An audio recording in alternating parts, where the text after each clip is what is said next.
Be seated. Good afternoon, ladies and gentlemen. We are ready to go ahead and get started for the afternoon session. Thank you all. Ms. Hilton, the state may call its next witness. Thank you, Your Honor. The state calls Mike Sprinkle to the stand.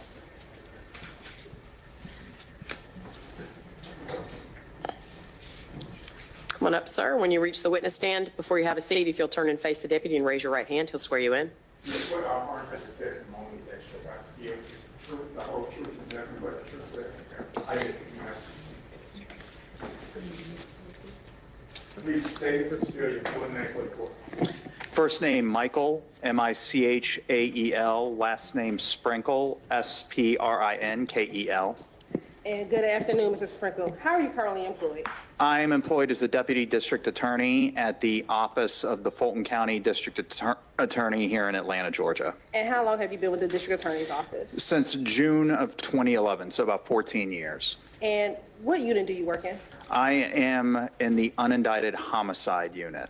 And what are your job duties and responsibilities as a deputy in the unindicted homicide unit?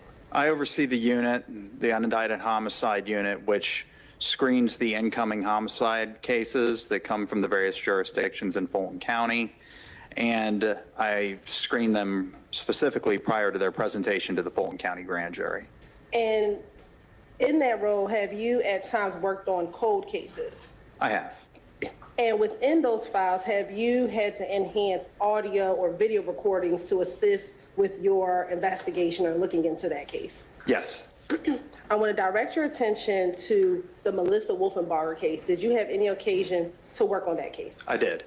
And within that, did you have the occasion to enhance a September 12, 2001 Henry County interview video? Yes. Well, yes. It was on a, I obtained the original video. It was on a video cassette, like a VHS cassette. I had a VCR in my office. And I also had this little USB device that had an RCA connection on it. So essentially it made it so I could hook the VCR up using RCA cables to my computer and then record it. And in doing that, I extracted the audio specifically off the VHS cassette. And I don't recall what exactly I did. I just know that I created an audio file that I could hear better than when I watched the video cassette originally. And was that able to help enhance you listening to the audio that was on that video cassette? Yes. Okay. And have you had the opportunity to review that audio that you extracted in preparation for your testimony today? Yes, there was a disc, an optical disc that was handed to me outside the courtroom. There were 2 files on it. And I listened to them, and they were the audio files. There were 2 of them. One was an excerpt from the audio file that I created, and the other was the full audio file that I created. Yeah, permission to approach? Excuse me? Permission to approach. Go, yes. I'm going to show you what's in mark that states it's in 73A. Do you recognize 73A? Yes, this is the disc that I just described. And did both the original audio and appear to be the full audio that you extracted from this September 12, 2001 video? Yes, it hadn't been altered or manipulated in any way. Okay. And then was there a redacted version on there as well? The redacted version was on there. That was the excerpt of the original, yes. Your Honor, this time the state would like to admit State's Exhibit 73A into evidence. Mr. McDermott? No objection. 73A is admitted. Permission to publish. Permission granted. Ladies and gentlemen, I'll just remind you, as I have when we've played audio for you, there may be things that have been removed from the audio. You may perceive that, and I'll just remind you that the fact that redactions have been made is not something that you should consider, and why or what might have been said or why the court caused it to be redacted is not something that you should speculate about. Thank you all.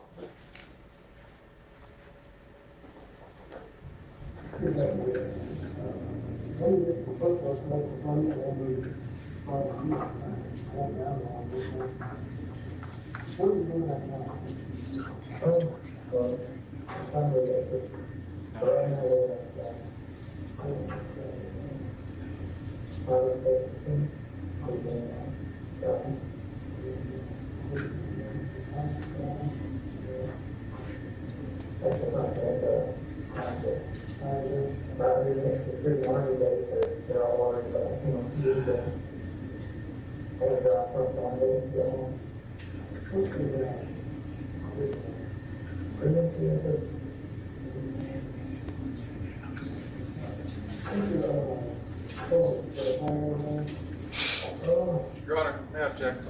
Yes, sure. You pause that, please.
to ask you to step out of the room for just a few minutes. Thank you for your patience. All right, for the jury.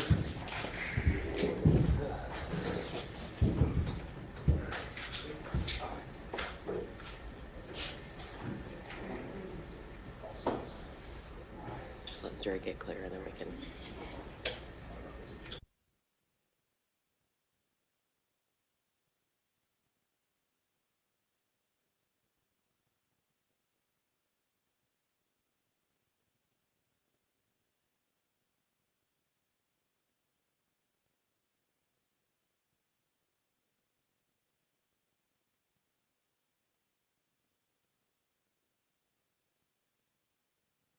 It's clear. Mr. Sprinkle, I'm going to ask you to step off and step back outside, please.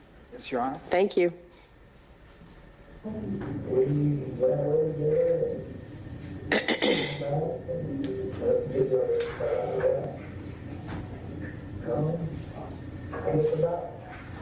Okay.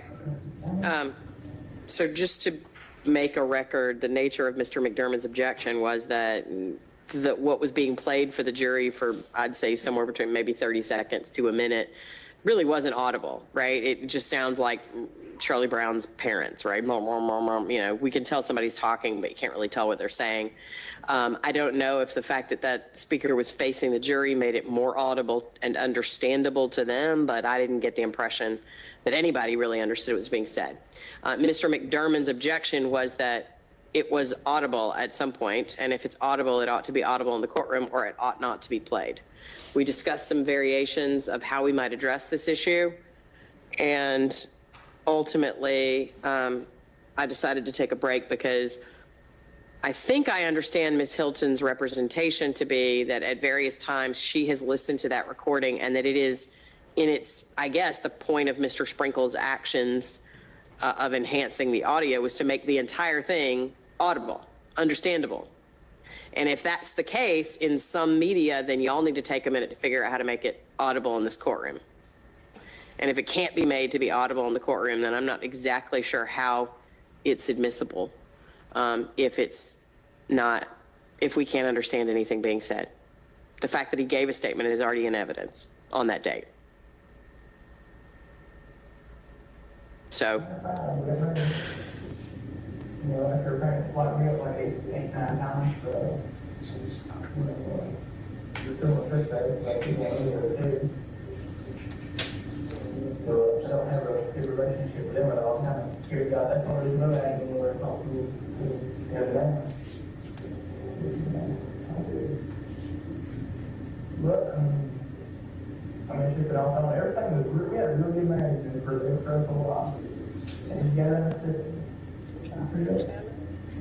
I know we live in, I don't know where we live in, we live in Atlanta. Can you all understand that? That was just a picture we looked in the walk. And,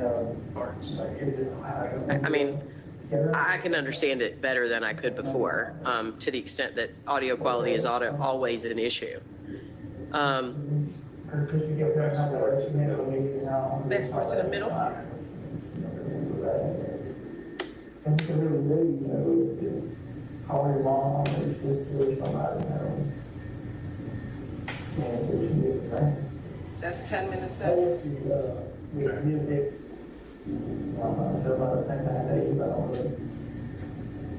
how we use direction. I mean, she's there, I mean, she's probably around that same area, but I don't. That's 16 minutes in. He's out here, which I don't know. But I mean, people are always there. That's 20 minutes in. They all understand. If it's the same quality all the way through, Anything I'm telling you right now, you. And the judge thinks that's all. Anybody that's around here, they'll tell you. That's about 25 minutes I mean, in. there ain't no way I'm gonna do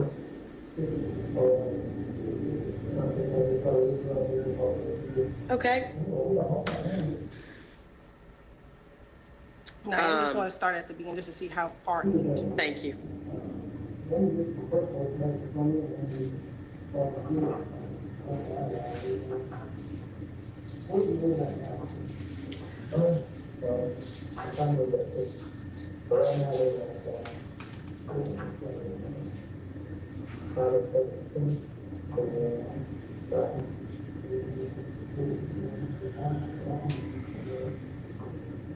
That's the fact that,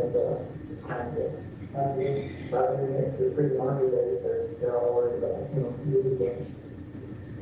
They're first one day to get home.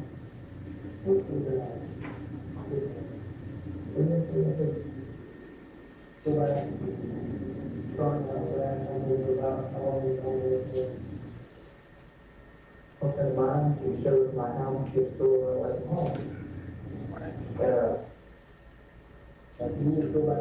So it's probably about 1:20 where it gets clearer, about a minute and 20 seconds.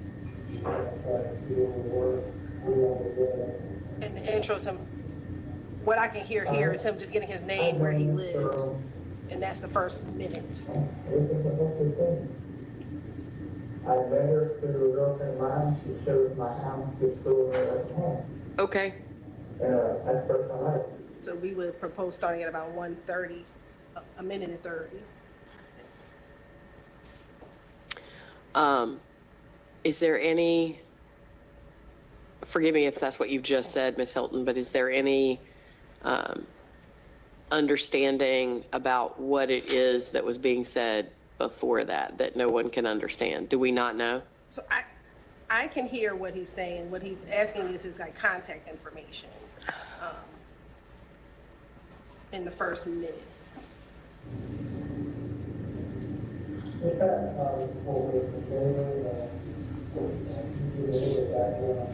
He's asking him to give me a little bit of background of their history.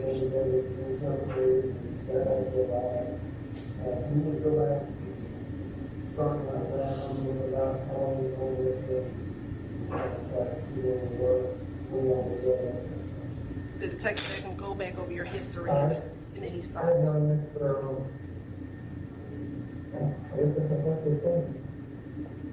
I met her through a girlfriend of mine, she shows my house, it's still at home. Okay. And that's kind of where this is really where he starts talking about their history. Okay. And we're at a minute and 45 now. Okay. So what is the time designation on that tape that you're going to start playing? I'm going to start it at 1:40 or 1:35 to the end. Mr. McDermott? I'm still not happy with the quality of it overall. I think asking the jury to sit through 20 to 30 minutes of that is going to be, its own form of torture. And I don't necessarily see the probative value of it because so little bit of it's audible, you can pick up bits and pieces. That's not a fair copy of an interview, I don't think. It's certainly not anything that would get close to a rule of completeness.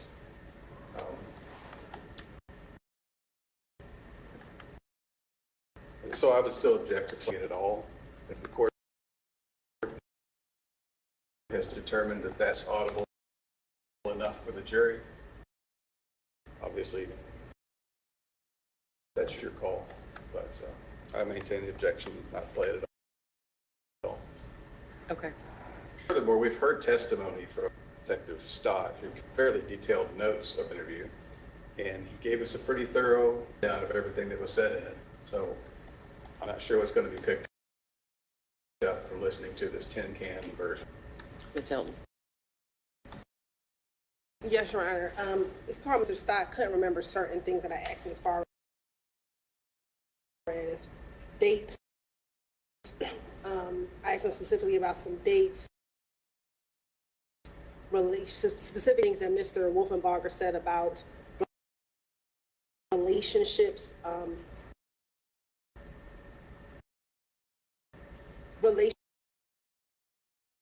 that he had with the Patton family. And there were just things he did not remember. I believe I asked him towards the conclusion, does the video, the entirety of your statement, would that be the fairest representation of your interview with Mr. Wolfenbarger? And he said yes, because everything that I asked him, he did not remember the full contents of this audio, of this video interview from 2001. And we do think it is relevant to play the video was in. What we're now doing is trying to, or that the jurors can hear the audio audio from that video so that if they wanted to play the video, they could play it in the back, but here is the audio that goes along with this video. And the redactions are redactions in which we advise the defense that we were taking out certain portions. The portions that are redacted from the video is Mr. Wolfenbarger's criminal history. Those are the things that are out, but everything else is what Mr. McDermott agreed should be in. A matter of fact, he asked for us to add something in that we had taken out that referenced Mr. Wolfenbarger's criminal history. So we believe that this is a depiction so that the jurors can hear fully what Mr. Wolfenbarger said in 2001. I guess my final point would be that, well, yeah, I did agree to some reductions. Those are not the issue as we were talking about here. My final point is this.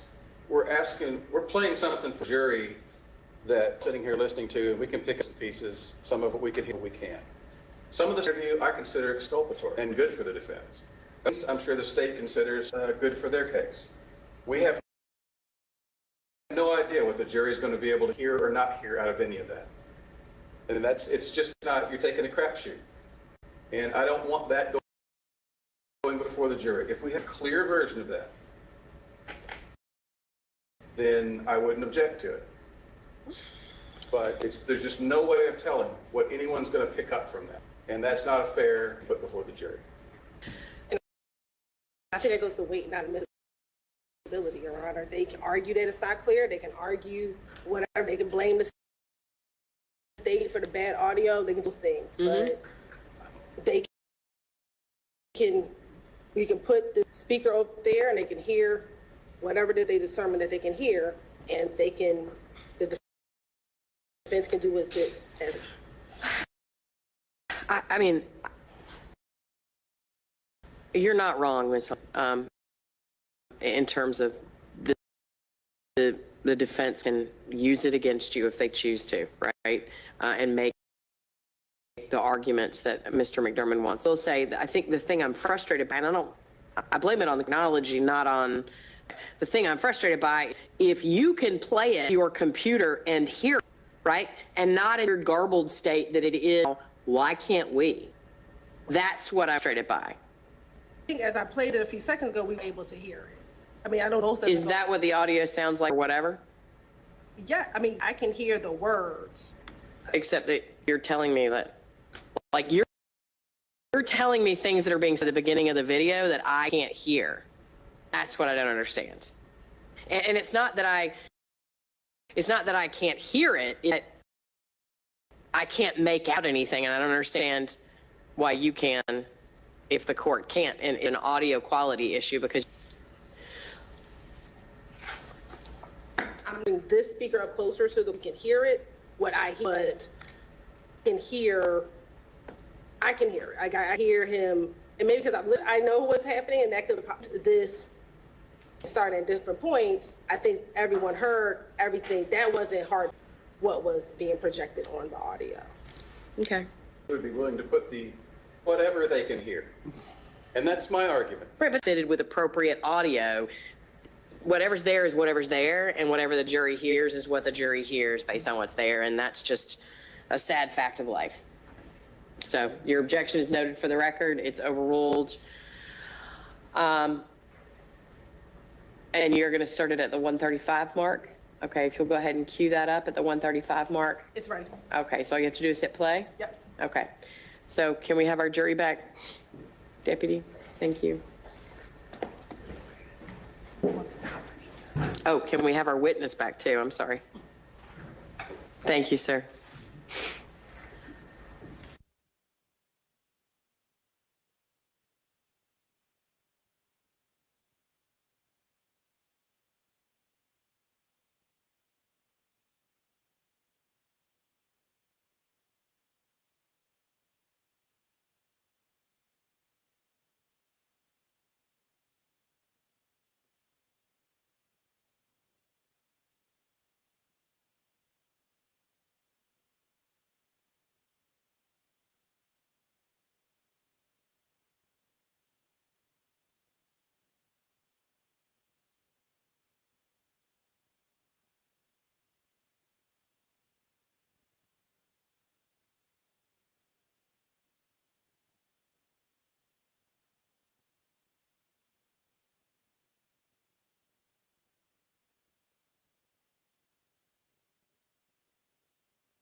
you. Mr. Sprinkle, you can go ahead and be seated. Sorry for that delay, ladies and gentlemen. Thank you. Ms. Ms. Hilton, you may proceed. Thank you, Your Honor.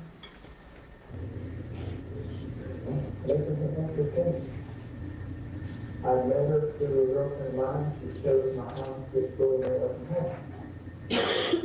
That first time I was seeing her, she showed it out of there. She gave me all the stories about New York, they get along, but I, or, seeing where it is. We ran away together and come back and let me go about all that. It's about 95, we got married. After trying to spot me up like 8, 9 times, but we pretty much fixed that, like people over there too.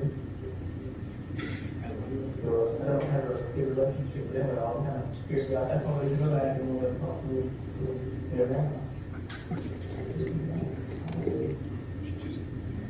But, took it off. Yeah, really amazing for this first a while. And you got understood. Yeah. I was living, I don't know where Rebecca was living. We've been living in Atlanta. And that was just a 50 little thing walk around. Like it was just hiring somebody else. Yeah, that's it. That's not. Okay, no problem. Okay. Her sister kept telling her how bad she had to leave and how it's not bad. It's not. And then she kept putting thoughts for this in her head, like maybe you grow up, like that, nothing happening and all. While I was doing that shifty mode, love and like that, and get her sister got smoking in. Like I would never been kind of smoke. Then, this time on, and she just pull.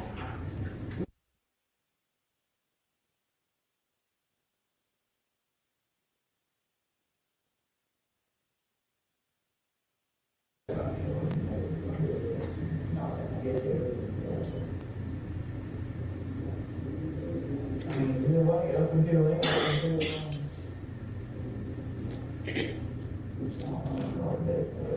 then, later on, there's a couple months closed and they got a fight and she had to work in this Waffle House up in Yorkville. And she knows the guy that took over there. I guess they got screwed and whatever. She come on, she put her out the door for other Waffle House, but he worked there. And she stayed long for 3 or 4 days at a time, but come back, we had a restoration. Then she just come back. One of them, she would give it to them on top of it.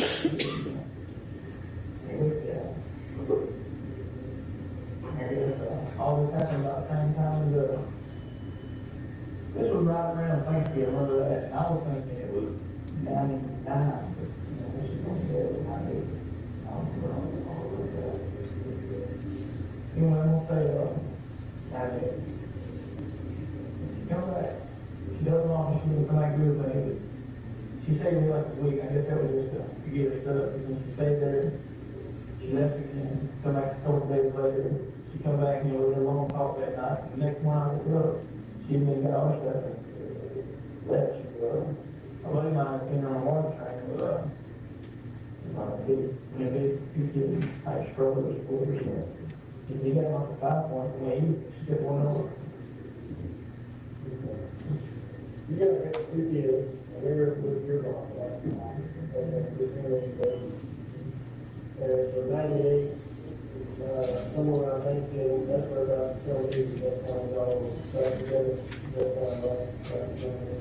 He just over years. I'm saying, yeah, it's in 99, yeah, just one, I got the time here. So, what were you doing at the time?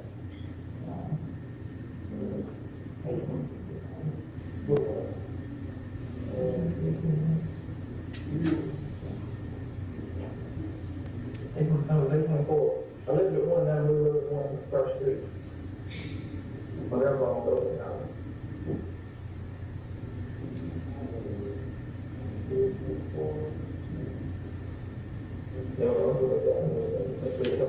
store.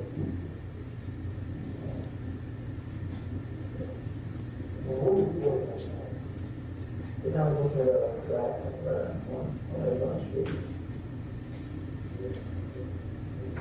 She's wearing it all around.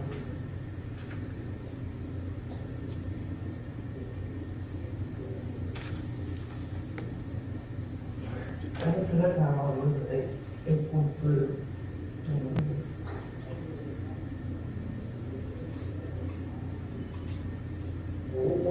She worked the first one she worked with, and I really don't know how she, to this day, I don't know why she went, if we live, like, them in downtown line, she got on water train, went all the way up to Georgia. And the only reason she gave me minutes at that time was, because it was right off the water train. I mean, there was a bunch of them. I mean, to this day, I'm thinking, you know, that's one thing her and her sister knows, you know, she never let me on her that, so. I don't know if this was guys she knew from before or what, you know, I don't know that. But you say we provided, so they really were, sporadically, yeah, I'll say it was almost, because I will say for you, because it was right around, it was almost Christmas, I remember.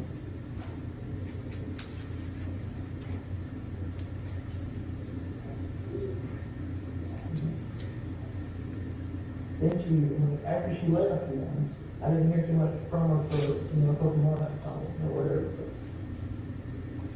Back in April, the following year, which I guess would be 9, I think, and I was coming down this street, almost, you know, about a line like that. But right where the train station is, and I was coming up through there, and she was walking the road, and she hit me in a white girl, you know, blowing the horn, because, you know, we're 90 degrees around there, you know. But I thought and I blew the horn at her, and I got really going about 50, 70 times on that time. I knew it was. You know, I couldn't believe it. I don't know, I guess, you know, her sister could tell you how she looked. You got to picture how she looked when she was right. You know, you got that was what she looked like after we got married. After that, she cut all her hair short, dyed it red. Started smoking, so then she was over it. But, when I said something else, she wants to wait in the number. She believes she went to her heart. We stopped and she said she wanted to talk. We went to talk over there. We went over there, you know. And every time she was like, no, I need to stay on, come back home. I'm like, you don't really be emotional, so whatever it's going to take for me, just like this, and better off. I just move on, you know. It looked like she like tracked herself from home, you know. Yeah, I don't really key up on all that, you know. Look at her, she looked horrible. She was like, telling me what was going on and all that.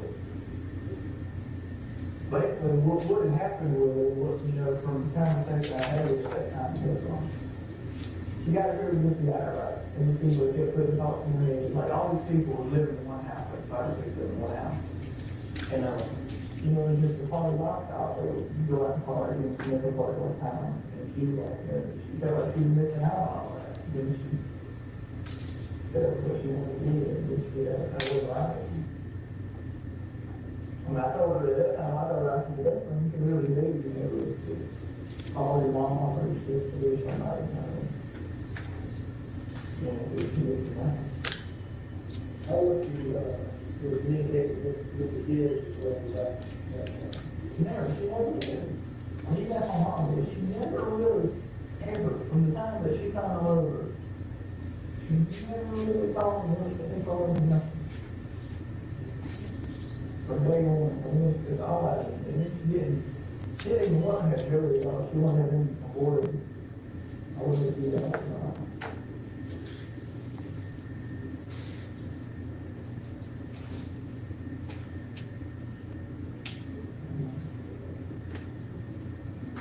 When she was at our Christmas, whenever you saw her,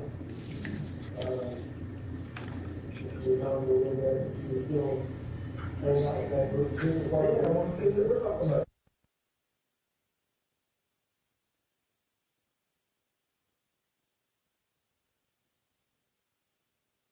she was real smart, she was a lot of response, she was real intelligent that way, but as far as, you know, she was real naive, you know, I don't know that way, you know, but not quite like that, she was basically, if you could put an idea in her head, you would think about it, she would swear that's right, and that's, I guess that's when she had the problems, you know, running away all the time. But she was a real follower.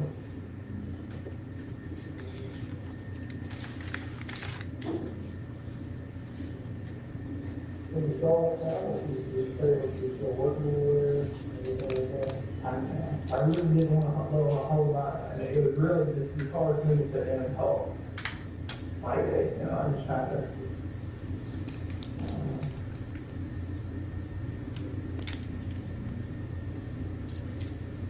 it's like she was trying to go in all of the around that, and I didn't get, you know what I mean?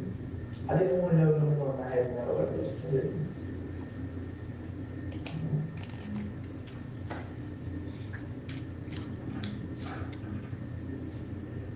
But there's no way I believe that she ain't calling on. That's the whole reason I ain't even. Crazy like that. She just didn't think that much of a kid. She didn't know what she did talk to you. First time I said that she followed. But I've never seen it. I've seen her call mom once or twice. I mean, I never think about that. I think, she said she used to send her mom calls and all the time. I wasn't got her. I don't really know. You know, yeah, dad, man. I did not. Only thing I know for 100% that you mean like I remember that. As far as the last name, I think.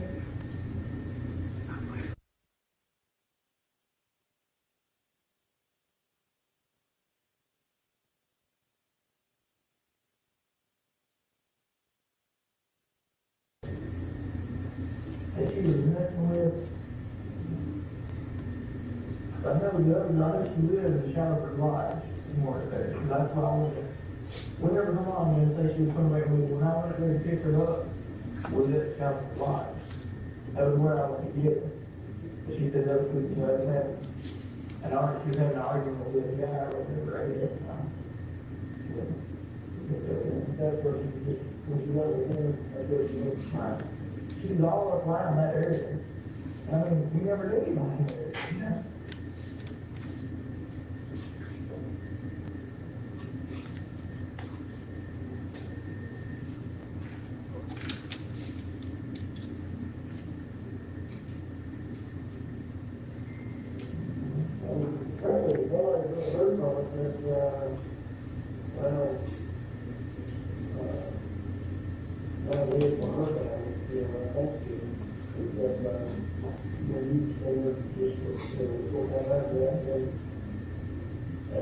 What would she be doing now? I can't find anywhere. I can't find what she's working anywhere. You know, so I look over Social Security, taxes, whatever.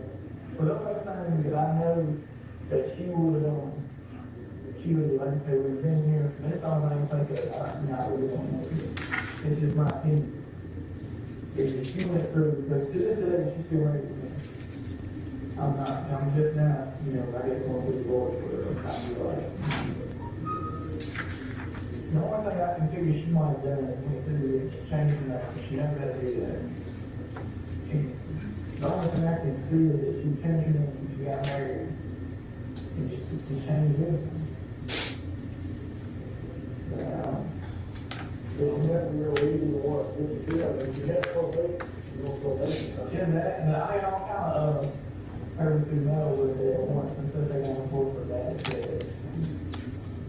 Or I guess you just look to the court for a few things and there's some kind of, there was nothing that you kind of go looking for. There's a man and a woman from the court. What they're looking for, they're not the same kind of thing, kind of losing direction. She's there, I mean, she's probably around that same area, but I don't have no way to do it. Everybody that, And we didn't have any friends or anything, but we don't, you know, maybe associated with a whole lot of people. is anybody else, you know, the family member, I'm looking at was like, no, anybody that she would talk to, There's sometimes you can talk to all the, that was, you know, because all, we didn't really know anybody. We really didn't with black neighborhoods, you know, we had no people around there. And, you know, we go like get meals or stuff like that, and, you know, she had all the sisters. It's my understanding, and I have never seen it, my little sister, mom told me that she wrote my sister a name. Was this or had this night or whatever, you know, they're saying, but I didn't get it too. But my sister told me that she already knows explaining all of what was going on. And this apparently is after she left me. So, I don't have too much of it.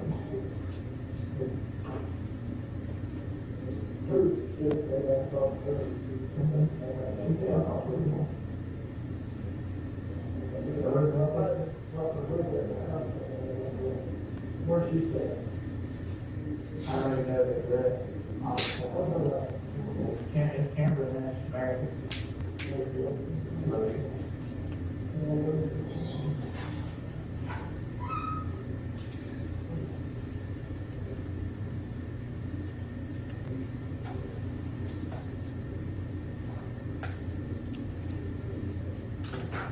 I guess, you're not the other thing that care about it.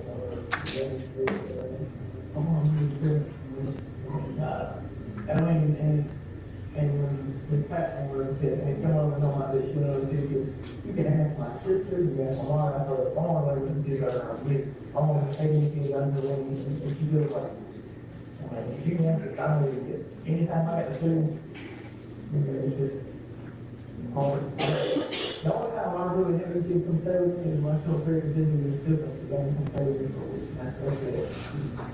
That's, you know, I don't know if I'm on the, you got to, that's really hard. You got to approach it, that's the way you do approach it. Take care of it, they think you're going to find everything. They got to kind of learn private school, you know, everything.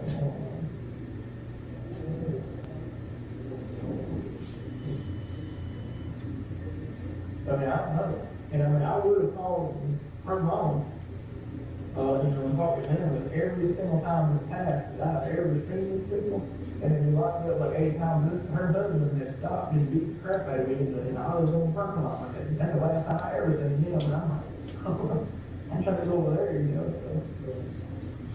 You know, but I swear, after you stop coming by there, because every time you think you come out of the mall, you know, I call the car, going there. And, there's a lot of times with the mom, we'd be out, I call her to start with you, but she does. I mean, I kind of got the impression, you know, that this girl had y'all, she wasn't involved with y'all, and the mom knows it. Y'all get involved with it, you know, it's like, that was all done and gone, and we got to understand that, but at the same time, I kind of wonder what's going on with it. I swear, I believe she got in touch with her mom. Her mom was making it out like she had a real good relationship with her. She did. They really did. They didn't ever, I mean, I guess she was trying to build a relationship with her sister. And I felt like she would have got into her sister a million times before she got into her mom. I mean, the last time I knew where her sister was, she was living in Texas. And I think, and it's my understanding, I don't know for a fact, but it's my understanding her sister moved. Which I don't know why. But I mean, these people are always hating her sister also, they all. And her sister, you look, you know, anyway, but her sister, you know, has always been on that track. And I hope, you know, so she got on anything special. Because her sister went through one time, and parked with their car, and told all their family that I come over there after car one night, and then come up later on with the night one, he come and told me, well, we had the car.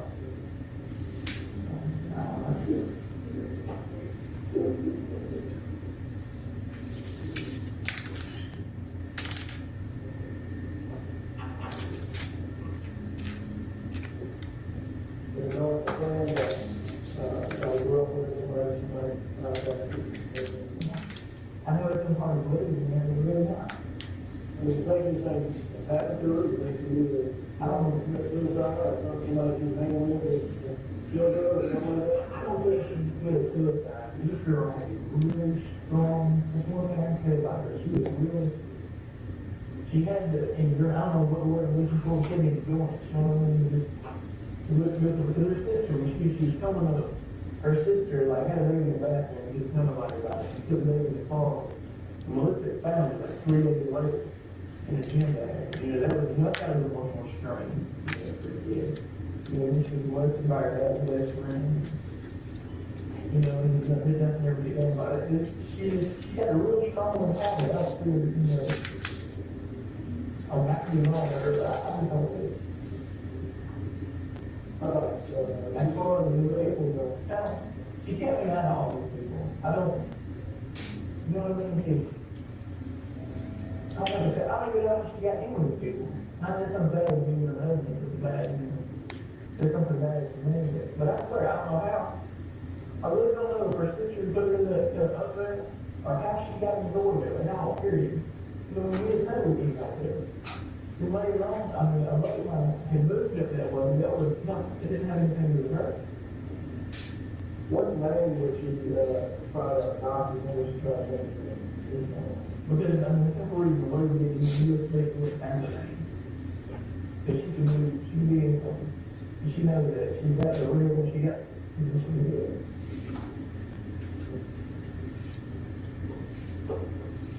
I just thought I caught it. I mean, it's like, I think things would be a lot different for you. There's a lot of people, you know, if we stayed in like, well, this little town, you know, we live through everybody or something, and every time we do this, we move up to life and know everybody.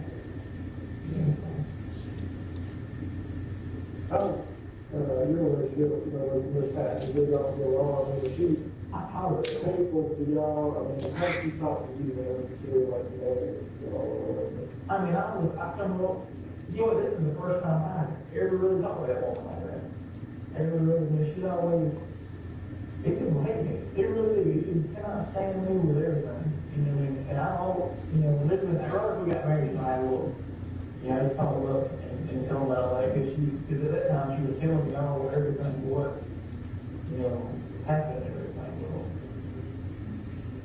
I mean, that was the first one that I really, you know, kind of, we really talked, you know, and it just blew me away that they had not talked to her at all. I guess that's mom, because I was there in shock, I'm like, there's no way. I mean, I used to work with her then when we first got married, and Ruth, I used to walk with her, and I'm like, what? If people really had time, that's one that they like saying that they did not know anything, the insurance fraud, stuff, you know, that. they ever come out and accuse you, say they think you did something to her, or, you know, something like that? I haven't talked. I try to stop. I try to avoid these people like way. Just any kind of interaction I've ever had with these people, if you got me beat up, I put them in jail. And for me, I mean, it's kind of a strange thing when you know how we even got married, because it's like, in my mind, it's just like a goal, and it's like, I ain't married this girl, you know, I'm still everything. I mean, they don't. You know, I mean, it's just, right?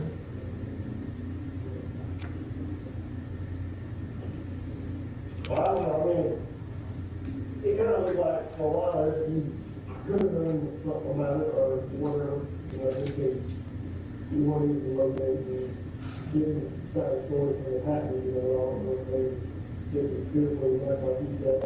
You can ask me, you go to anybody, anything I'm telling you right now, you can ask anyone, anybody that's around there, and they'll tell you the same. I mean, there ain't no way I don't know where talking to.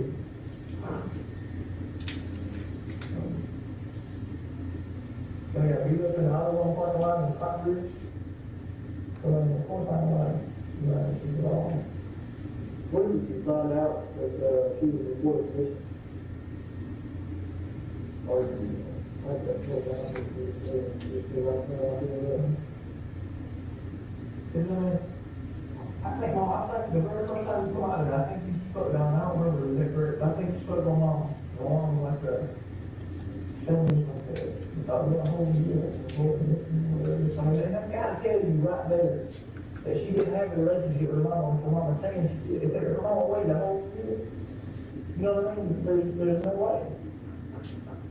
Well, that's, that's where it came out of, it just looked like a situation where you got somebody that goes off and does whatever they do, maybe a drug addict or something, that has, maybe they don't do things, but I thought, it seemed odd after a year, you have to kind of make it up like 2 years before you walk right out, you go.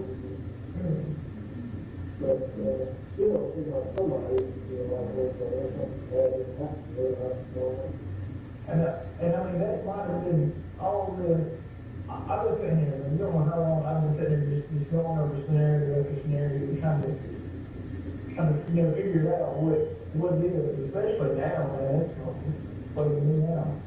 After you told her mom, and she didn't tell her mom.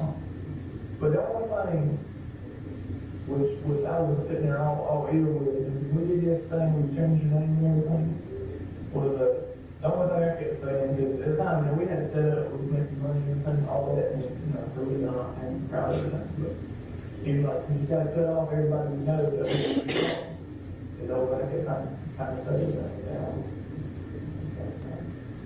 If the deed is happening, and then she put that, she put that, yeah, it's not all that, she knows she would make money that way, she wasn't able to buy a lot of that way, she could get it back, but she had to kind of, that's how everybody had to.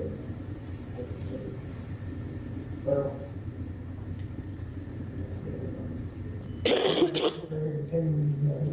but the last time I think you saw her, she left somewhere at Christmas, so we saw 15 months later, you know, talking about February, March, and all of that, of the next year. I think, and she was in bad condition. You can have one look in the light. From that picture right there, and I'm gonna look at her, and I think there's a picture of my grandma.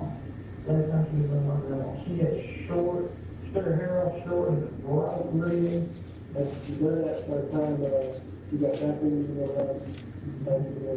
thought, they were saying, I mean, she had taken, she had dyed her hair several months before, but then right there towards the end, and especially when I see her in April, her hair was real bright. It was like, they looked odd, it looked, she definitely stood out. But I mean, she wasn't do nothing like that. I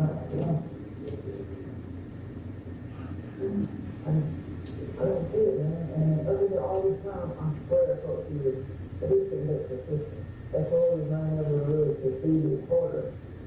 the things that, whether I have whether it's next one, just a child, But at that time, I haven't even tried to build a relationship. all that stuff is, All this happened. you know, someone, or something, probably nothing really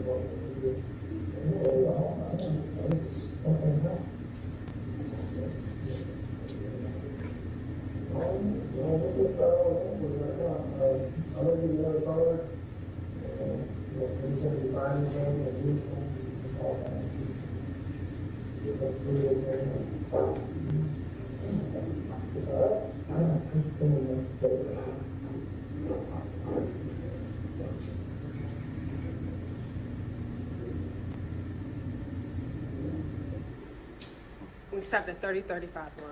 Thank you. No further questions.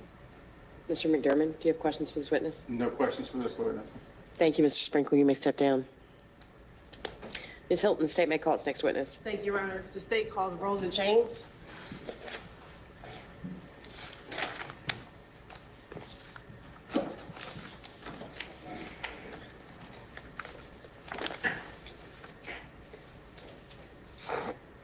All right, quick 2-second bench. Sure.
Witness stand, ma'am, and when you get there, if you will, before you have a seat, turn around and face the deputy and raise your right hand. He'll swear you in. Do you swear upon the testimony that you're about to give the truth, the whole truth, and nothing but the truth, sir? Yes. You have a seat. Please state and spell your full name. Rosa, R-O-S-A, James, J-A-M-E-S. Did you already do the instruction order? My understanding was after you had qualified Oh, okay. or attempted to qualify her. Thank you. Thank you. Good afternoon, Ms. James. Good afternoon. How are you employed? I'm currently employed, self-employed at my consulting company called Sania's Place, LLC. I was going to spell it. S-A-N-I-Y-A-H, Place, LLC. And if you can tell the juror your job duties and responsibilities at your consulting firm. So my job duties as a consultant is I'm a researcher, practitioner, and also a trainer for intimate partner violence and gender-based violence. I also do sexual violence and child abuse. I do trainings, I do presentations, panels, whatever the community needs me to do, and I also do expert testimonies. And how long have you had your consulting firm? It's been open since January of 2023. And if you can tell the jurors, how long have you been in the space of working in intimate partner violence? I started working in the intimate partner violence movement in 2012. And just tell the jury about your education, your job training in intimate partner violence. So I started working in the intimate partner violence movement in 2012 at Harbor House of Central Florida. That is a local domestic violence center in Orlando, Florida. And then I continued throughout I continued to the Florida Coalition Against Domestic Violence, and then I moved to the Georgia Coalition Against Domestic Violence, and that's how I got to Georgia. My education background, I have a bachelor's of science and legal studies from the University of Central Florida. I have a master's of social work from the University of Central Florida, which is a clinical program. I also am currently finishing up my PhD at Clark Atlanta University in the social work program, policy and organizational leadership. From the Georgia Coalition Against Domestic Violence, I transitioned to the District Attorney's Office as a domestic violence trainer in July of 2019. And then when Madam DA came into office, I became a senior advocate, senior victim witness advocate, the domestic violence trainer, and domestic violence expert. And you said you're currently getting your PhD at Clark Atlanta? Clark Atlanta University. And are you currently at the dissertation stage? Yes. What is your dissertation on? My dissertation is on intimate partner violence, Black women in service delivery of the local domestic violence centers in Georgia. Now, you said that you served as a trainer at both the Georgia Coalition Against Domestic Violence and the Florida Coalition Against Domestic Violence. If you can tell the jurors, what type of training have you conducted? So the foundation of the trainings that I conducted at those two coalitions, they statewide coalitions, is I trained advocates to service survivors of domestic violence. And also these trainings lasted 3 days. On top of that, I had to train the community members as far as healthcare, different systems like healthcare, law enforcement, even in Florida, prosecution offices, any community members throughout the state of Florida and throughout the state of Georgia about domestic violence. I also trained advocates on protective orders. In Florida, it's injunctions. We train them how to be legal advocates in a sense where they have to help survivors with their injunctions as far as helping them through the court process. And also I've done trainings on the queer community and domestic violence and basically a vast majority of intimate partner violence, child abuse, and how all that relates to gender-based violence.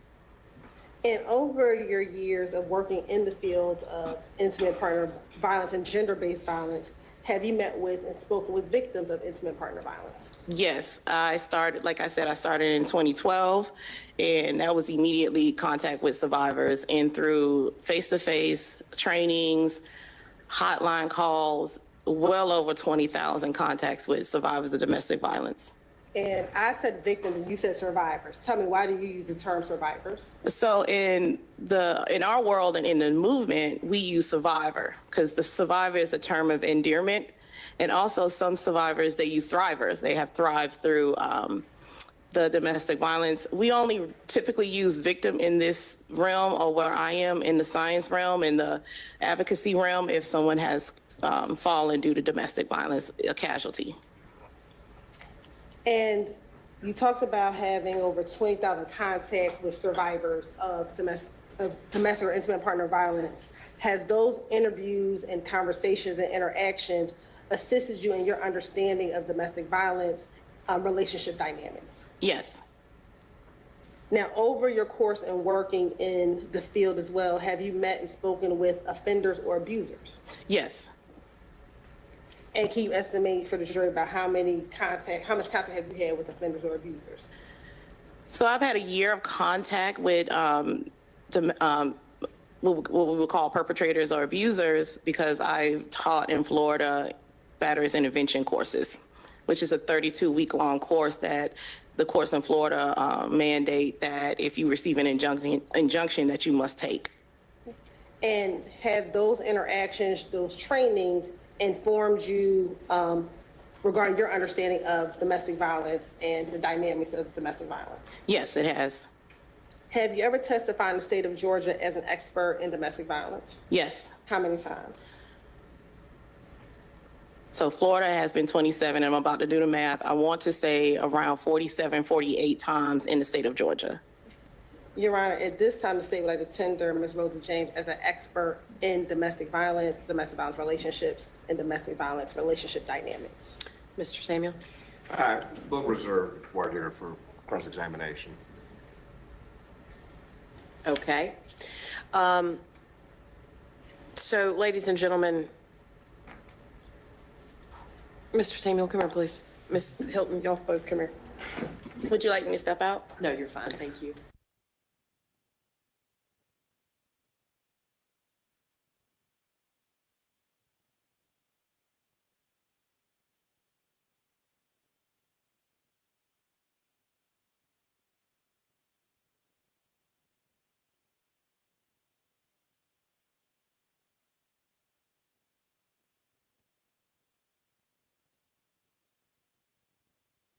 The state is offering, excuse me, I'm sorry. The state is offering the testimony of Ms. James as an expert witness. And so at this moment, I'm going to just instruct you generally that people who testify as experts are testifying because the proponent of the evidence believes that they have specialized experience, training, knowledge in a particular field that's not common knowledge or known to the average citizen. And the law permits a person who is testifying as an expert witness to give their opinions based on that training and experience. You are not required to accept the testimony of any witnesses, expert or otherwise, and testimony of an expert like that of all witnesses is to be given only such weight and credit as you think it is properly entitled to receive. Thank you. Please go ahead, Ms. Hilton. Thank you, Your Honor.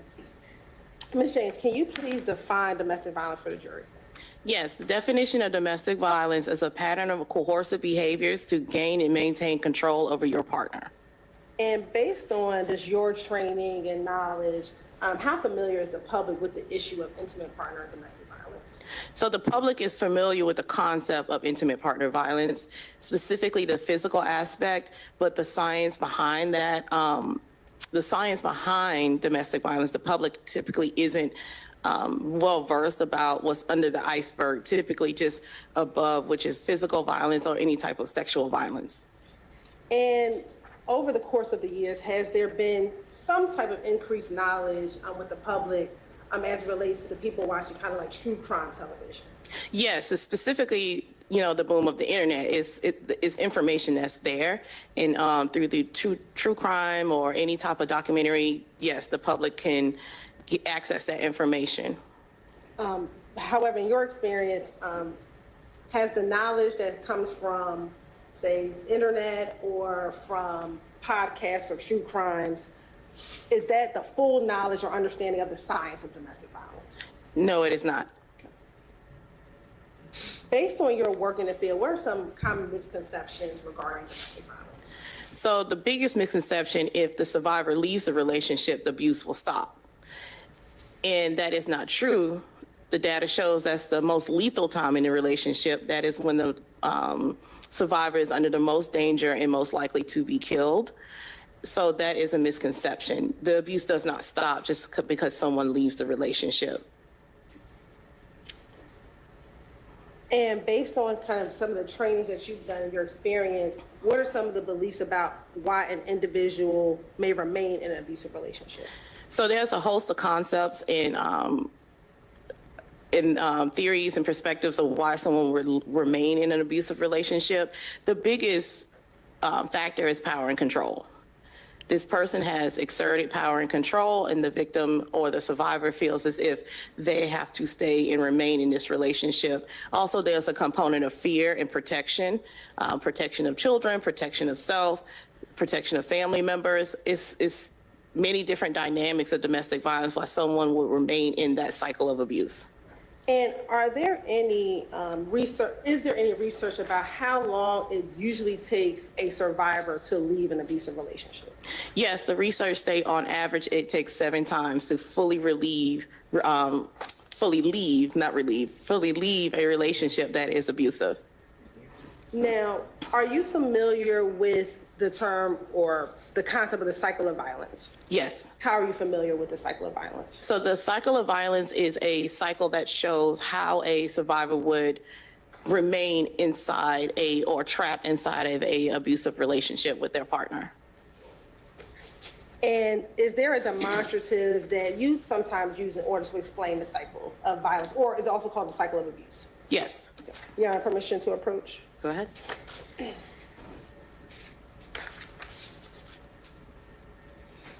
I'm going to show you what's been marked as Stacey's exhibit number 79.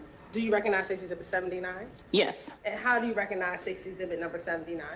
This is a cycle of abuse. It's an evidence-based tool we use in our practice to show how survivors stay in relationships.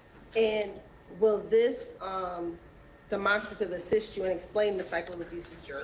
Yes. You're at this time to state like the admit Stacey's exhibit 79. Mr. Samuel, No objection. 79 is admitted. Permission to publish. Permission granted.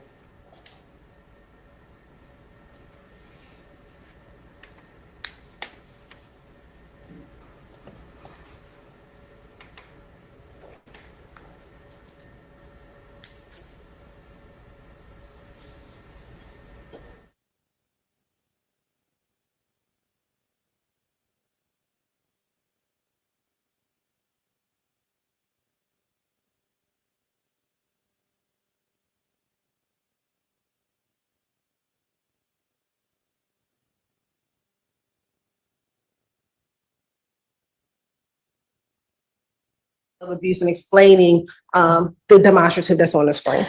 Yes, so the cycle of abuse, like I stated, is a cycle in which they trapped inside of an abusive relationship.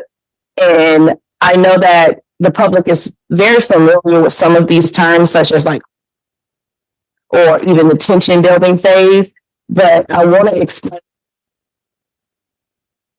based on a social theory from 1979 of how we see someone staying inside the relationship. With the tension building, right? This is right before the incident.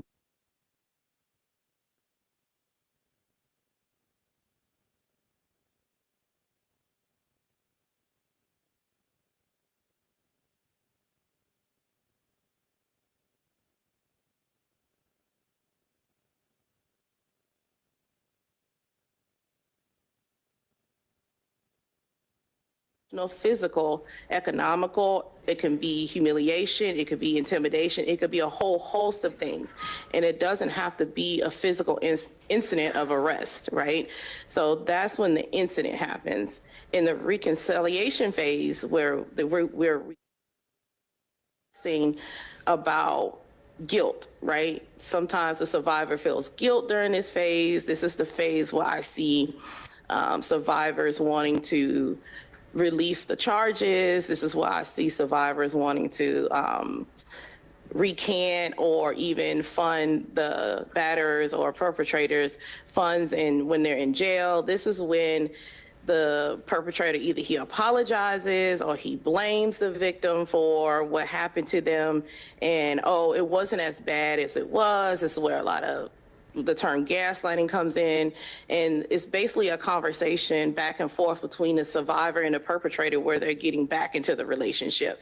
It does not have to look like a honeymoon phase where you're getting flowers and all these things. That's why we no longer really use that term anymore. And that's why we use the phase calm.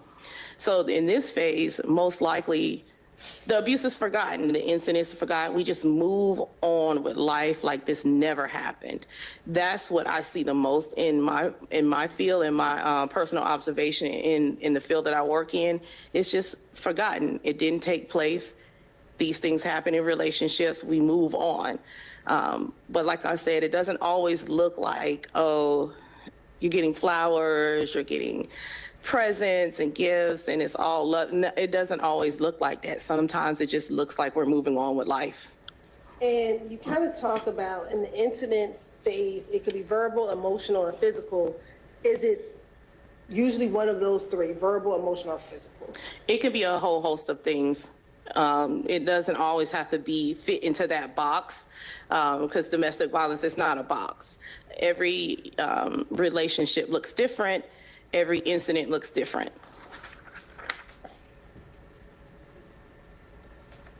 Now, in the field, is there also a concept of the power and control wheel? Yes, the power and control wheel was created in 1980. It's a qualitative tool where 300 survivors were interviewed, and we use ground theory, which is a themes theory, to find different themes, well, similar themes, to create this wheel to show the tactics of the perpetrator.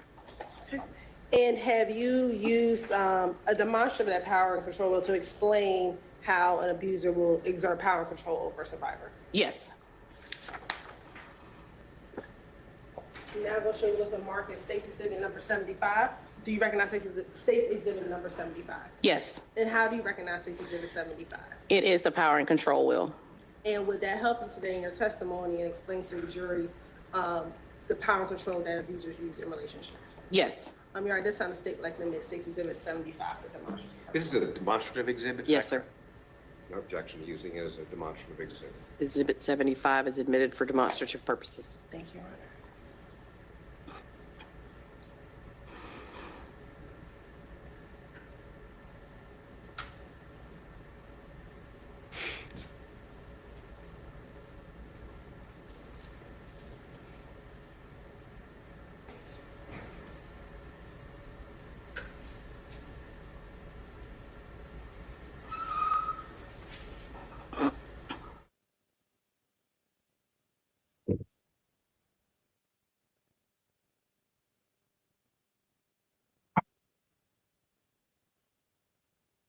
Looking at State's Exhibit number 75. Okay, let me remove them.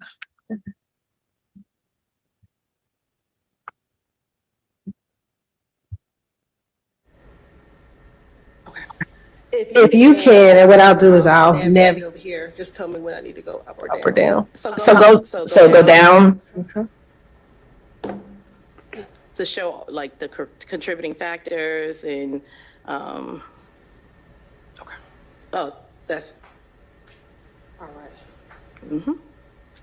Okay, so if you can explain kind of the wheel, it's up, and if you could, you may have to step down just because it might not be able to explain it. Yeah. So, to explain to the jury what's. So I want to explain to you all what this wheel is, but I want to tell you why it's structured this way. So on the outside, so first, this isn't the first wheel. This wheel has evolved over since 1980. And the reason why I use this wheel, because it's a very much gender neutral wheel, because we understand that domestic violence isn't just gender from man and woman, right? It is a whole host of genders, a whole host of communities that suffer from intimate partner violence. And it's structured this way because the physical and sexual violence is seen. Those are things that can be seen, so that's why they're on the outside of the wheel. And these are systems that contribute to intimate partner violence, right? Systems, isms, and things I train about when I'm out in the community trying to help people understand how these different systems could trap someone in a relationship, right? So on the inside, we're gonna start with using intimidation. On the inside, these are factors or tactics you may not see when you approach or survive a domestic violence. You may not see intimidation. Mind you, these are all inside the spokes. You may not see someone being afraid of the book. You may not see someone abusing pets or using weapons as threats, right? Putting a gun on the table is not illegal. You may not see the emotional abuse. You may not see that person being put down. You may not see the humiliation, or you may not even think that that person is being humiliated or being exposed in that moment as a form of power and control. Using isolation. This is very important because this happens very early in the relationship. They isolate you to them and their support system, right? They don't want you to have any outside friends. They don't want you to have any outside family. They don't want you to have sisters, sorority sisters, or whatever is your support system. Sometimes this transfers, like it's parallel to economic abuse, right? Your livelihood. So what I see a lot in isolation is survivors being pulled away from their family, right? Being moved across country, or being told that it's abnormal to speak with your family members every day, right? They're trying to reduce your access to people so that others on the outside don't see the abuse that's going on inside the home. Minimize it, right? It wasn't that bad. What are you talking about? I'm minimizing the joke. I'm minimizing what took place. Specifically on the cycle of abuse, the incident. There's a minimization going on during the reconciliation phase. It wasn't that bad. You made it look like it was the end of the world, and it wasn't. Using children. That is a major, major part of why a lot of survivors stay in relationships, because they want to protect their children, right? That is just the natural part of being an adult. And sometimes when there's a separation, because this abuse can continue outside of the relationship could end, but if you have that connection with children, we can start using the children as the go-between. We can start using the children as someone else to continue the power and control and the abuse. We can also use children to harass family members, use children to indirectly affect your livelihood, right? Calling your place of employment and things of that nature. Now we use privilege. So this is changed to use.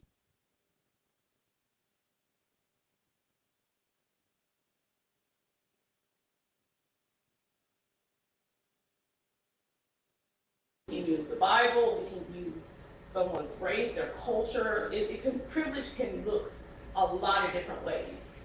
In economic abuse, I always talk about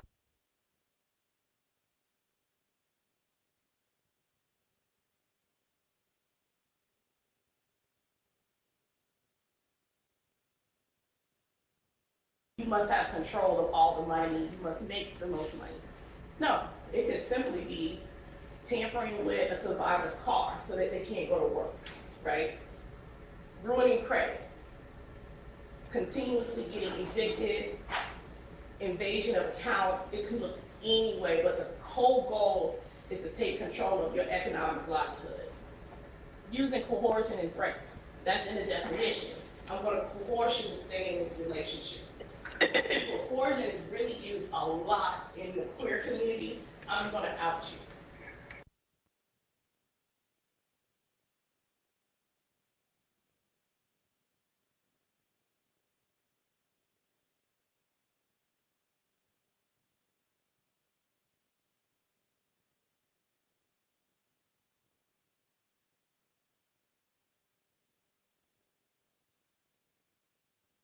This wheel, the healthy relationship wheel, we have so many different wheels out right now, but it is the same concept, power and control. Thank you. And in every abusive relationship, will you see every tactic used? No. In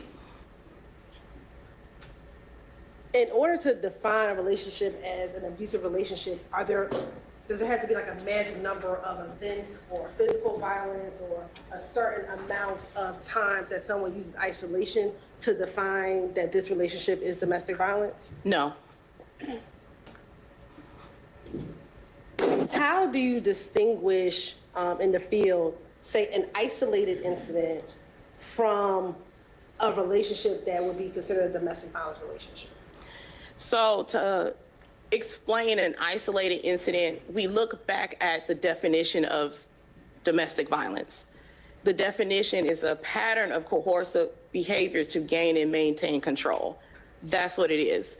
And if there is a pattern, it doesn't take, it's an indefinite number, right? We don't have a certain number. We don't have a certain theme for it to fit in, as long as it fits under that definition and that survivor is explaining that relationship from beginning to end or in the middle, patterns of coercive behavior to gain and maintain power and control, or for the perpetrator to exert power and control, we define that as a domestic violence relationship. Now, is there any literature regarding the various roles an abuser can play during a domestic violence relationship? Yes, so there is trainings and information out there about men who batter, right? But we still use that foundation for all genders. And in that training and in that information, the roles that a perpetrator will play to gain and maintain that control is the hero, the judger, or the victim. In that relationship, we see that theme continuously circling and circling to show power and control against their intimate partner. Okay, so you said it's the hero, the judger, and the victim. Yes. Can you explain the hero role? So the hero usually shows up first, right? I'm saving you from your family. I'm saving you from your friends. I'm saving you from economic depression. I'm saving you from food insecurities. I am here to be a savior, to push you forward in life, right? And there's no infinite time on how long that will last. But yes, I'm the hero. I'm here to save this family, and I'm here to save you from yourself. When we think about the judger, let's go back to the hero. I have saved you. And then as the judger, you may say, the survivor may say, oh, now I want to connect with my family again. I feel like it's time. I think forgiveness is the right answer.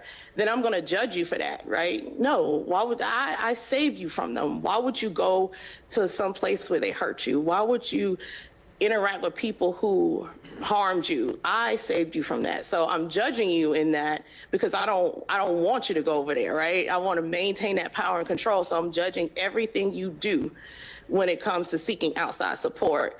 And then the victim is, this is a basic answer of the victim. The survivor is now, perpetrator is like the perpetrator playing the victim. The survivor says, I'm leaving the relationship. This is not healthy for me. And then we play the victim role. Like, what did I do to you? I saved you, and now you're trying to leave me. I deserve closure. I deserve these things because I am the victim here. And you're leaving me for no reason, right? You're leaving me for no reason. I did all these things for you. It exerts this level of guilt that can keep a survivor in the relationship as well. Is it unusual for a victim of domestic violence to remain in a relationship with the abuser after the abuser physically assaults them? It's not unusual. It's very common. And why is it common? So we go back to coercion, we go back to reconciliation. It wasn't that bad. You did this to me. We could make this work. Everyone has heard the term, this will never happen again, right? So it's a level of guilt that the survivor is hearing, or a level of happiness because, wow, they've told me that this won't happen again. This person is actually owning up to what they did, and now we can move forward in a relationship. Same question. Is it unusual for a victim of domestic violence to remain after someone verbally abuses or verbally assaults them? Yes, it is very common for someone to stay. Is it for the same reason that you kind of just discussed? Yes. Or even sometimes survivors blame themselves when it comes to verbal abuse or emotional abuse, like, I deserve that. I really was acting that way.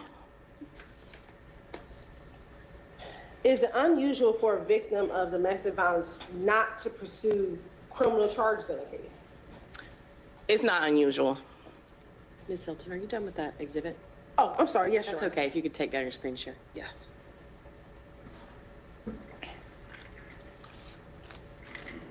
And is it unusual for a victim, or for a survivor of domestic violence to withdraw or ask for a temporary protective order to be dismissed or withdrawn? It's not unusual. Why not? I want to go back to the reconciliation, when we're reconciling, right? So the survivor may believe the perpetrator has changed. This is not necessary. This is we're overdoing it, right? Yeah, I believe that this is way too much. Like, I believe that you're going to co-parent appropriately, and we don't need all these parameters.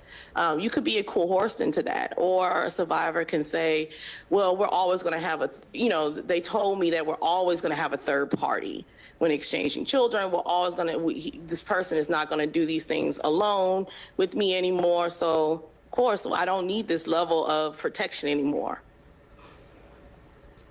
And I use the term a temporary protective order. Can you define what a temporary protective order is? So in Georgia, a temporary protective order is what the community would know as a restraining order, that you can't be within X amount of feet of me. You cannot be alone with me. You cannot be within X amount of feet. You cannot contact me indirectly or directly. You cannot use family members, friends, siblings to send messages. This is a complete stop of communication. And in Georgia, to get a temporary protective order, is that a civil hearing? Like, are both parties present when at a civil hearing to get a temporary protective order? Yes, so you're going to have a plaintiff and defendant, but it's a civil proceeding. It does not turn criminal until that protection order is violated. But it's a civil proceeding. It is done in front of a, depending on the county, a family court judge, or done in the protective orders office to have due process, because the defendant of that temporary protective order gets to deserve, constitutionally rights, they are able to do due process. Now, earlier we talked about kind of isolation as it relates to the power and control wheel. Hypothetically, if an abuser or perpetrator moves a victim to a location where she's unfamiliar, has no friends or family, can that be a form of isolation? Yes. How could that be a form of isolation? So that can be a form of isolation because you are moving that survivor away from their support system. You are now around my family and friends, and they will be your influence at that time. So you have no immediate access to any support system when you're moved up and rooted from a place you know and are familiar with to somewhere that's new. Hypothetically, if an abuser moves the victim to a neighborhood, or a perpetrator, moves a victim to a neighborhood for which he's familiar, he has friends, he has family in that neighborhood, he has neighbors in that neighborhood, and he never introduces his significant other to those individuals, can that be a form of isolation? Yes. How? So that's a form of isolation where you are keeping the survivor in the home or away from the community so that the survivor cannot even create their own community, right? You typically, when someone moves to a new community, you end up creating your own community, right? If you don't know anyone, you would be introduced as someone's spouse, and then typically in a healthy relationship, that spouse gets to navigate that neighborhood, join committees, or do whatever they need to do to feel comfortable.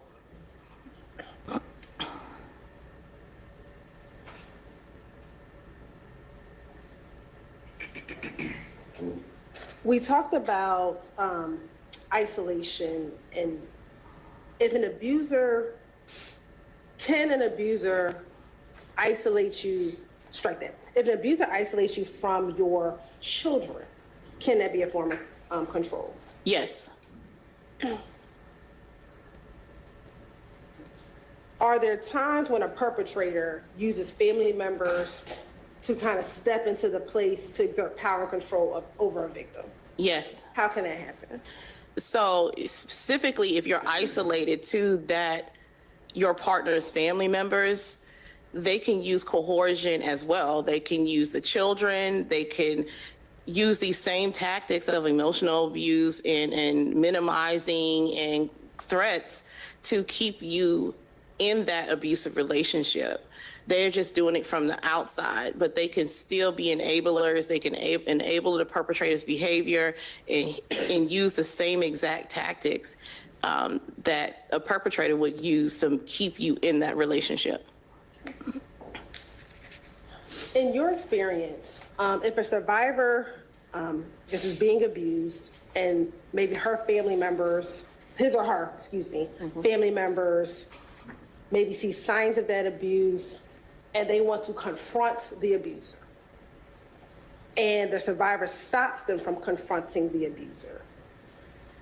In your experience, what are some of the reasons that the survivor will not want a family member to, say, confront or approach an abuser? Your Honor, I object to individual instances of her experience. Sustained. You can rephrase if you'd like. Sure. Hypothetically speaking, if a survivor does not want her family member his or her family member to approach or to speak with an abuser,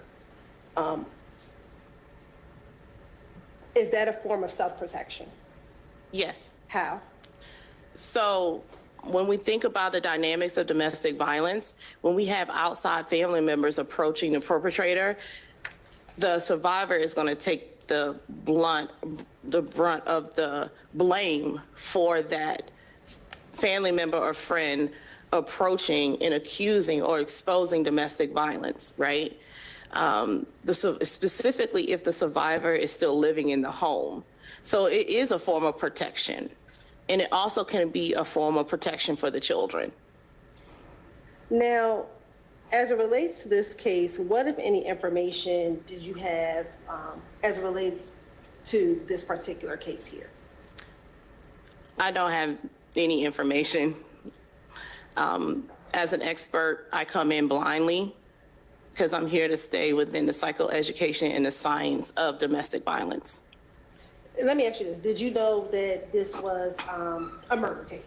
Yes. Did you read any police reports as it related to this case? No.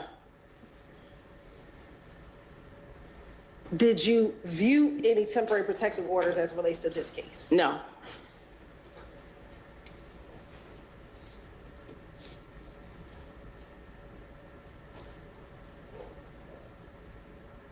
Did you listen to any interviews as it relates to this case? No. Did you interview anyone as it relates to this case? No.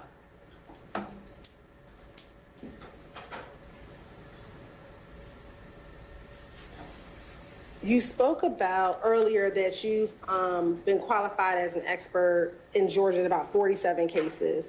In those previous cases, have you had substantial information about those cases when you testified? No.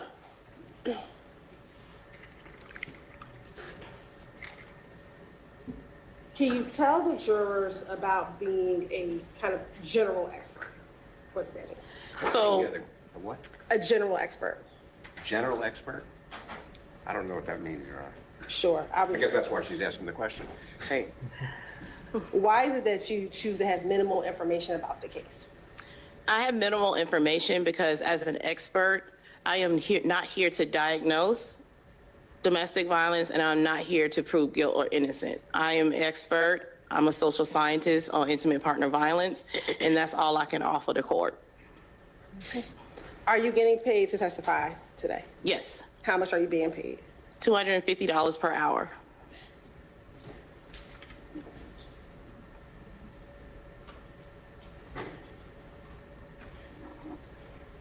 And was your testimony today based on your education experience working with domestic violence survivors? Yes. Of course, indulge me for a moment. Sure.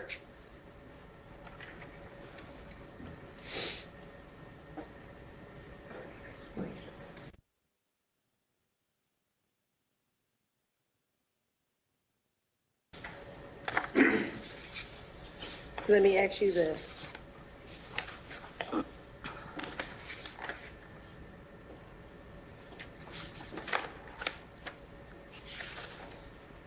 Hypothetically, if a survivor gives full custody of her children to the perpetrator's mother, can that in some way be used to exert some form of power control over a perpetrator? Your Honor, I mean, over a survivor? I'm sorry. I object to this kind of using evidence and posing it as a hypothetical to specifically ask her opinion of that specific conduct. Understood. Overruled. Go ahead. Do you need me to rephrase? Yes. Hypothetically, if a survivor gives full custody of her children to a perpetrator's mother, can that be used in some way to exert some form of power control over that survivor? Yes. How? So if the perpetrator's parents now have the children, they have control of the children. They make choices for the children, and that leaves the survivor powerless in that situation unless the survivor navigates to comply with the current guardian's requests, the current guardian's recommendations. It could lead to an imbalance of power from that parent. So yes, that can be definitely a form of exerting power and control. Court's indulgence. Sure. Careful. Thank you. No further questions. Thank you. Mr. Samuel, questions for this witness? I don't want to mess up my other angle.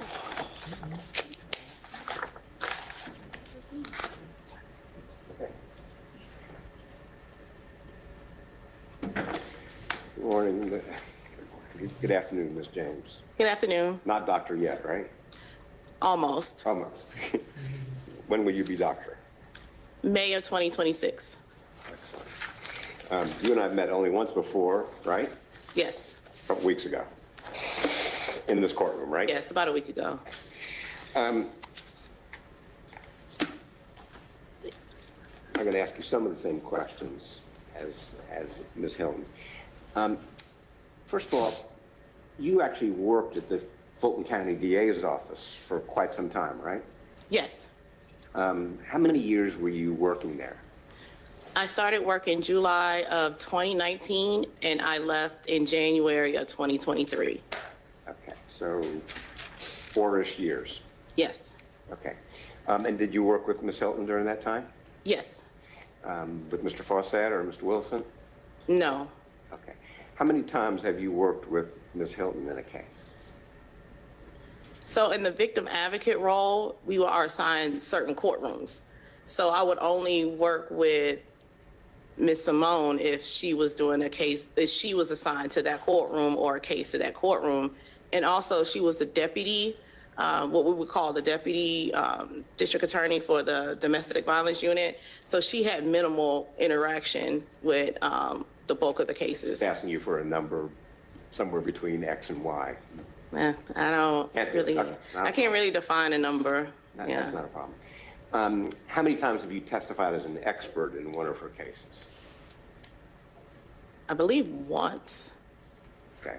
Of the 47 times that you testified in Georgia, were they always for Fulton County, No.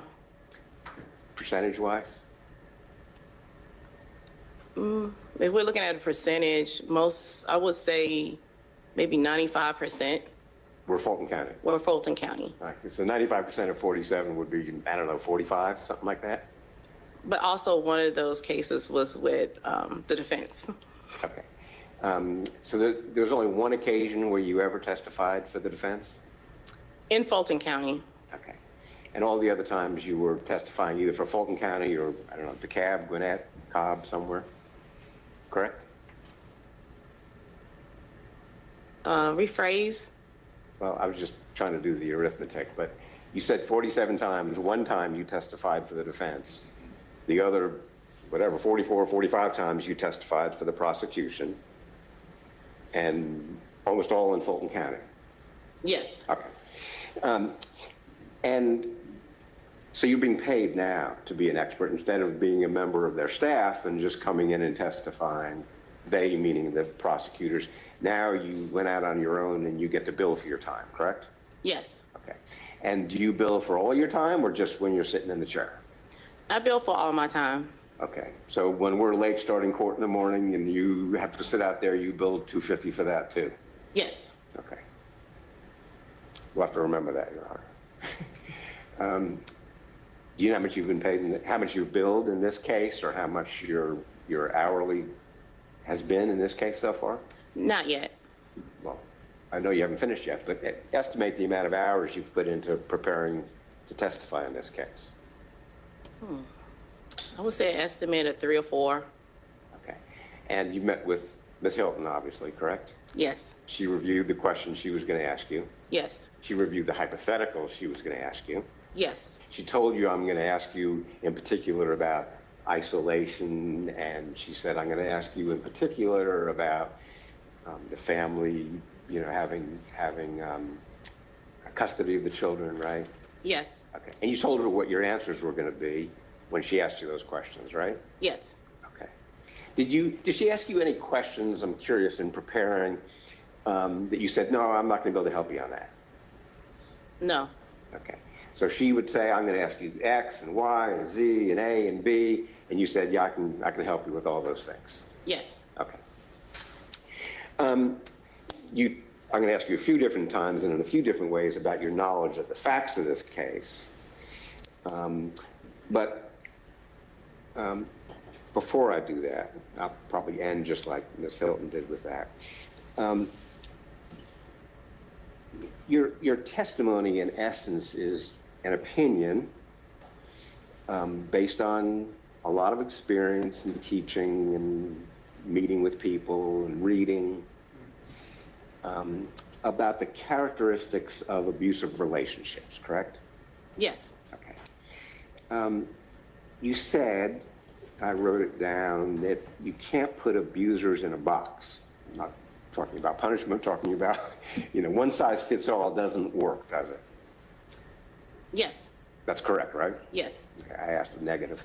That if you looked at did you say thousands maybe, or hundreds of abusive relationships you've looked at, you know, more than just, you know, a little bit, they're all different, right? Yes. Okay. Every relationship is unique, right? Yes. The abusers, and I'll just say the partners, whether they're gay, or lesbian, or trans, or male, female, or whatever, they can be wealthy and still have an abusive relationship. Yes. They can be poor, poverty-stricken, and still have an abusive relationship. Yes. There can be a family of history of abuse, a family history of abuse. In other words, generation to generation, correct? Yes. Sometimes you'll see partners for whom both sets of parents were in fact abusive, right? Yes. But sometimes you'll see partners for whom the parents, there's no evidence of any history of abuse in the generation above the one that you're looking at, right? Yes.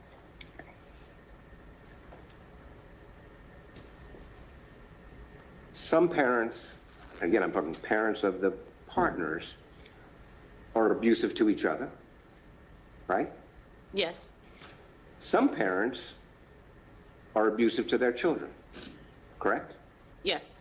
Including the people you look at who then become the partners in the abusive relationship. Rephrase.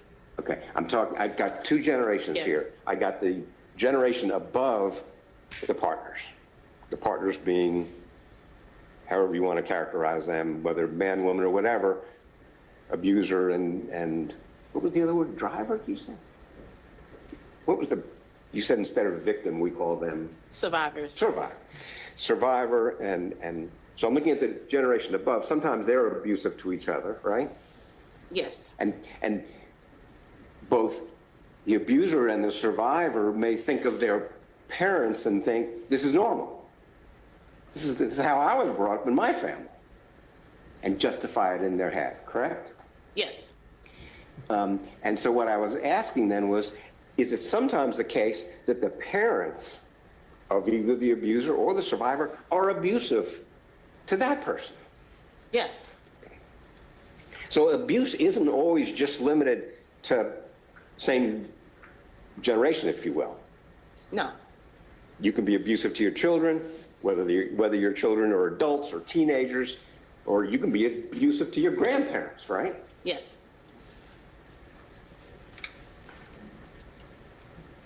Some parents spank their children, some parents don't spank their children, right? Yes. We wouldn't call that abuse unless it went overboard, correct? I can't define that in this context. Okay, not a problem. Yeah. I guess some parents are guilty of crimes, right? Parents of the partners you're looking at. Yes. You ever had a case, or do you have any experience in a case where the partners, excuse me, the alleged abuser and the alleged survivor, you know, the people you're looking at, that one of them is the child of a serial murderer? No. Would that be unusual? I can't answer that in Would this that fit, context. I'm sorry. I can't answer that Would for that- you. I'm sorry. Would that fit the dynamic that you're looking at, or would that be kind of outside the wheel and have to try to figure out what's going on there? It sounds like out of the scope. Yeah. Some people run away from home at a young age, teenagers, right? Yes. Some people marry at a very young age, 16, 17 years old, right? Yes. Okay. Some people don't. Some people get married late in life, right? Yes. Okay. Some people are suffering from PTSD, perhaps veterans, right? In general, yes. Okay. It's a diagnosis. Yeah.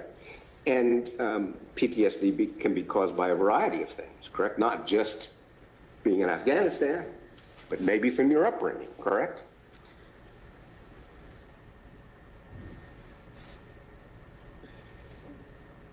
I'm hesitating to answer that because I don't practice. I don't do clinical practice in Georgia. I'm not licensed in Georgia to do clinical. I'm only licensed in Florida. That's why I'm hesitating to kind of answer that, because I don't want to be unethical in the state of Georgia when it comes to like diagnoses and Well, mental health and a DSM-5. let me put you at ease a little bit. I'm not going to ask you for a diagnosis today. You're not going to be sued for malpractice for any means. I don't wanna- Just in general, I'm not a doctor either. You know, PTSD can be the result of all kinds of different kinds of trauma, correct? Yes. Post-traumatic, right? Yes. It could be something that happened in your childhood. It could be something that happened when you were a teenager. It could be something that happened when you were in the military, right? Yes. All those things can create PTSD. Is PTSD something that you see in your experience being part of the dynamic, the wheel, if you will? No. Okay. You don't see people who are suffering from mental health problems? So when we talk about the definition of domestic violence, we practice as it is a choice. I'm trying to make sure I stay ethical. Yeah, sure. We practice it as a choice, you know. Okay. Yeah. I guess what I'm asking is, I apologize if my question was lousy, but either the abuser or the survivor might be suffering from mental health issues, correct? Possibly. Okay.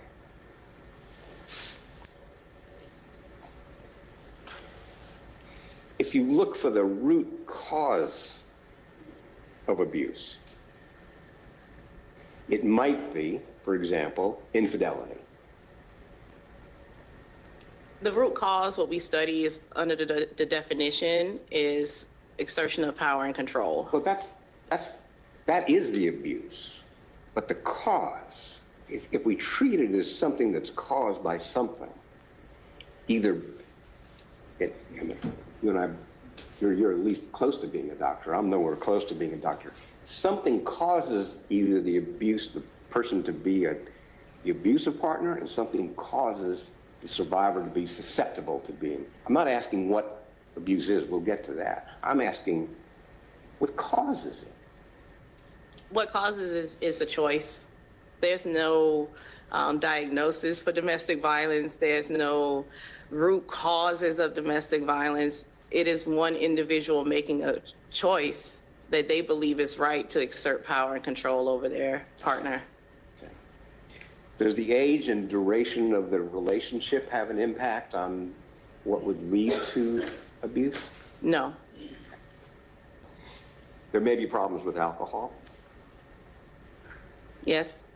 There may be problems with drug abuse. Within the relationship, yes. Huh? Oh, within the relationship, yes. And there may be other, as I said, mental health issues involved that you have to deal with in the relationship. Personally, each individual, they may have their own. Right.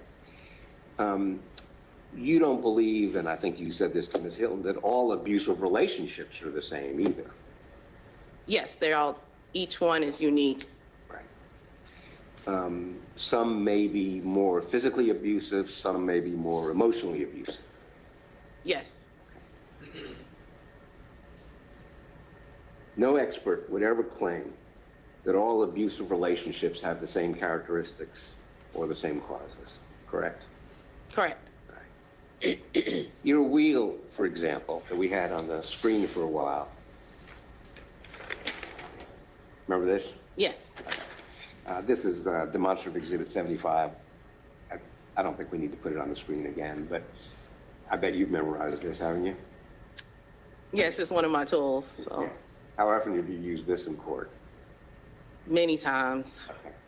The wheel, each of the pie pieces, right? And the wheel looks like a pie, kind of, right? The spokes? Well, you Yes, call them spokes, but I'm looking at the triangles as pieces of pie. Maybe that's because I'm thinking of food, but. sure. And each of these pieces of pie have lists of examples of how we use, intimidation is used, how emotional abuse is used, isolation, minimizing children, privilege, economic abuse. Did Ms. Hilton review this with you and say, let's see how many of these factors we can find in our case? No. Have you talked to her about it before? I spoke with her about the power and control wheel, yes. Okay. Did she talk to you about the fact that we are not involved in this case with ruining or destroying property? Are you aware of any evidence of that in this case, either through hypothetical questions or what you were told by the DA's office? No, I'm not aware of any of Anything to that. do with abusing pets? I'm not aware of any, Anything dealing with displaying weapons? no. Are you aware of any weapons in this case at all? No, I'm not aware of Okay. it. Are you aware of anything involving humiliation or playing games or anything like that? No, Are you aware of anything involving controlling what you do and what you read? Anything like that? Huh? no, Yeah. Are you aware of anything about joking about abuse? Do you know anything about that, or any hypotheticals asked you about that? no, I don't know any. Anything about shifting blame onto you? No, Anything about making you feel guilty about your kids? no, You know how old the kids are in this case? no, You know how old they are? You talked about a hypothetical of placing kids with the supposed abuser's parents as being a sign of control. How about if the kids are like 6 months old and they're placed with the man's parents? I have no knowledge of how old the kids are in this case. Any evidence of using a 6-month-old or a 1-year-old to relay messages? No, Using visitation? no, I'm kind of going through your wheel, but you know that, right? Any evidence of treating the person like a servant, no, being the one to define gender roles, no, using race, culture, religion, or citizenship against one another? No.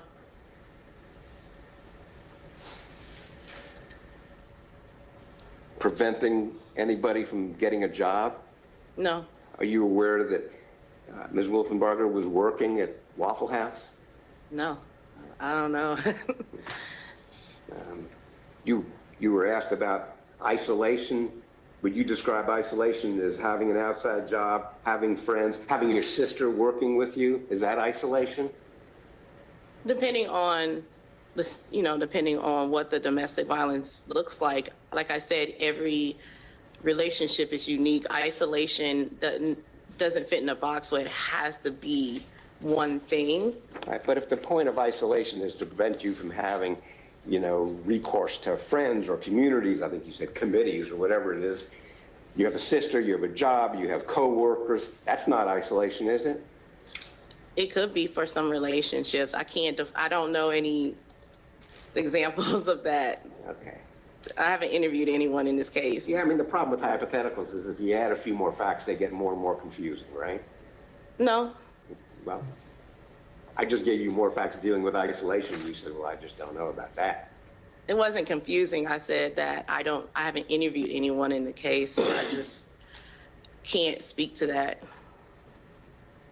Well, I'm not asking about your experience. I'm asking about your expertise. Would you describe that as being isolation? It all depends on the nature of the relationship. Isolation isn't just one thing. I haven't interviewed anyone, so I can't answer that question. Okay. The cycle of abuse, which is Exhibit 79, have you heard any evidence of a breakdown in communication? This is the tension building, number one. You heard any evidence about that or any hypotheticals about that? No. Have you heard any evidence of blaming, threats, intimidation, number two? No. Number three, abuser apologizes. Any evidence of that in this case that you know of? No.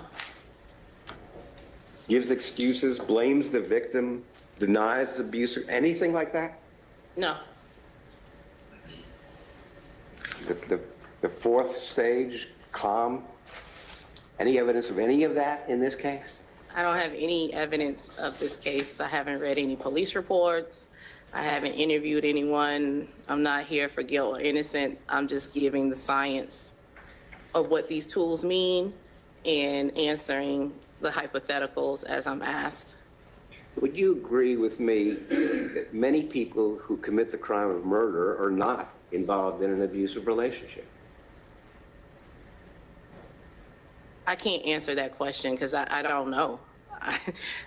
I don't know. You are aware from your experience that many people who are in an abusive relationship don't commit murder? Yes.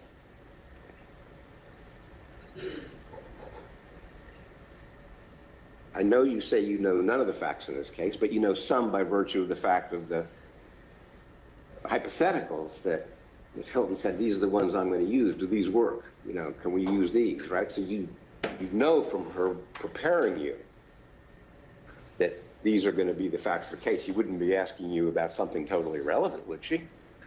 No. Okay.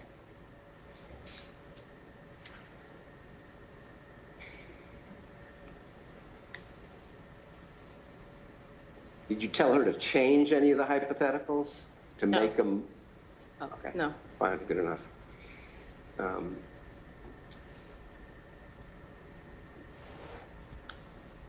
I think you said you have no opinion whatsoever about this case, right? I was called to do the science. I can't diagnose domestic violence. I can't do guilt or innocent. I'm not a prosecutor or someone of the court. I mean, I understand that, and I appreciate it. The point is that your testimony is just general observations about the way lots of different relationships that are bad exist, right? No. I use too many words that aren't appropriate, right? There are abusive relationships involving power and control. Your testimony focuses on that. But you don't know anything about this case, right? No. Correct? Correct. Okay. And as Ms. Hilton said, you haven't read a single police report, right? No. If I ask, it's the problem with a negative question. That's correct, right? You haven't read a police report. No, I haven't read a police report. All right. You know, these jurors have heard, I don't know, a dozen witnesses. You didn't hear any witnesses at all, correct? No. You've not talked to the detectives in this case, No. or the medical examiners, No. family members of the people involved, No. either the defendant or Ms. Melissa Wolfenbarger, correct? No, I'm not an investigator. No. Right. You haven't talked to her. Have you learned anything about her parents and her family and her upbringing? No. Even from watching a little TV or learning a little bit about the case? No. No idea? I have no idea. Okay, all right. You haven't talked to me about this case, right? No. We had one brief court appearance together last week, but other than that, you and I don't know each other at all, right? No. Okay.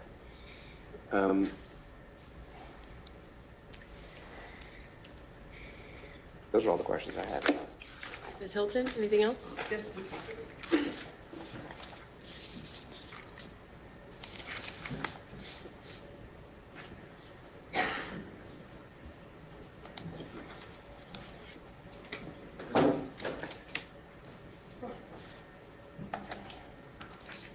Now, Mr. Samuel asked about different parts of the cycle of abuse.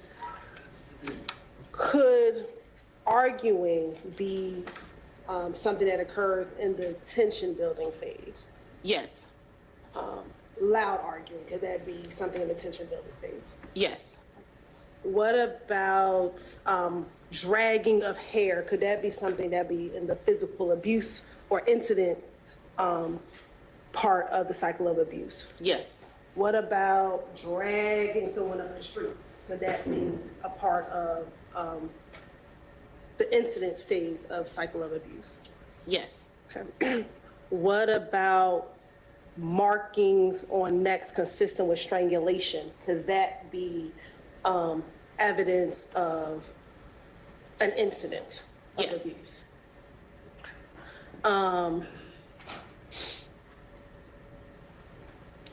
Could a victim or survivor who drops a TPO after a private meeting with a perpetrator be examples of what can happen in the reconciliation phase? Yes.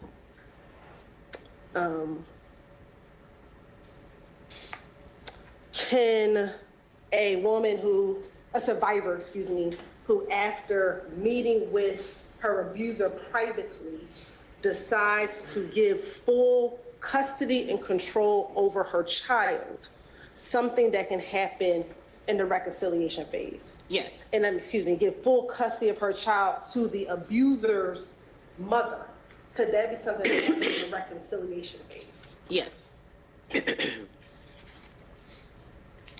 If a survivor, after an alleged abusive incident, once she called the police, goes back to the abuser, could that be something that happens in the reconciliation phase?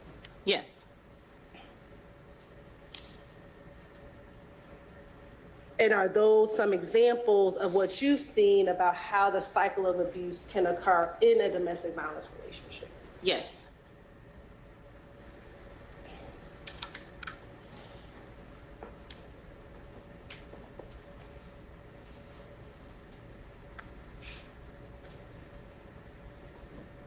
I have no further questions. Thank you, Mr. Samuel. No, thank you. Okay. Thank you, ma'am. You may be excused. You can step down. Thank you. Okay, ladies and gentlemen, it's about 3:05. We're going to take an afternoon break, and probably 15 minutes, maybe 20. And we'll be back in here at 3:25. Realistically, it's going to be closer to 3:30. You know how that works. You've developed an understanding of court time now. Thank you for your understanding. We are in recess, and we'll get you back in here as quick as possible.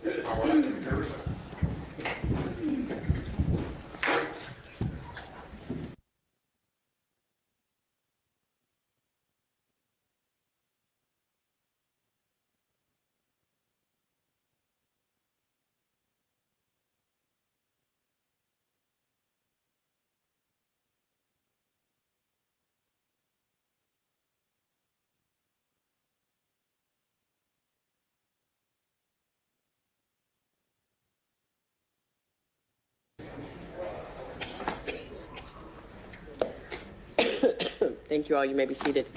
Anything we need to put on the record regarding that witness or anything else before we adjourn? No, for I'm staying short. a break. Can you put on the record at the bench conference where I asked for a, Yes, thank you for the reminder, Mr. Samuel.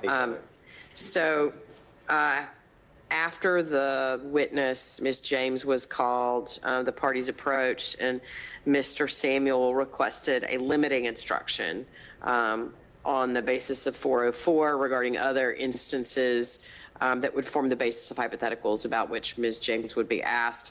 The court, I advised you, Mr. Samuel and Ms. Hilton, that my ruling had been that those prior incidents were intrinsic, and that my understanding of the law is that intrinsic evidence is admissible for any purpose, and therefore no limiting instruction was required or appropriate. So I did not give one. Separately, though, Mr. Samuel requested that the court give a limiting instruction regarding expert testimony. Although it is not something I typically do, the state did not object. And so I indicated that I would give that instruction, which I did after the state offered Ms. James as an expert, and Mr. Samuel elected to defer his examination and voir dire of that witness and her qualifications until after the direct examination. So I instructed the jury. Any objection to the charge that I gave the jury, Ms. Hilton? None from the state, Your Honor. Mr. Samuel? no objection, but I also asked for a prior difficulties instruction. Thank you. You are correct for clarifying that. You did, in fact, ask for a prior difficulties instruction. But as I said, my understanding is that because the evidence was intrinsic, it's admissible for any purpose and is not limited for, as 404B or potentially prior difficulties evidence would be. Understood. Anything else? Nothing from the state, Your Honor. Okay. We're in recess for till about 3:30. Jackie, where did that officer go?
Madam Court Reporter, are you ready? Okay, we're going to go back on the record after our afternoon break. Is the state ready? State's ready. Is the defense ready? Ready, Your Honor. Do we have our witness? I think she's right. Okay, okay. I don't know what happens when people go outside. It's like they just disappear or something when they leave the courtroom. Okay, I think we're ready for the jury.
Jurors are present and counted. Thank you all. Please be seated.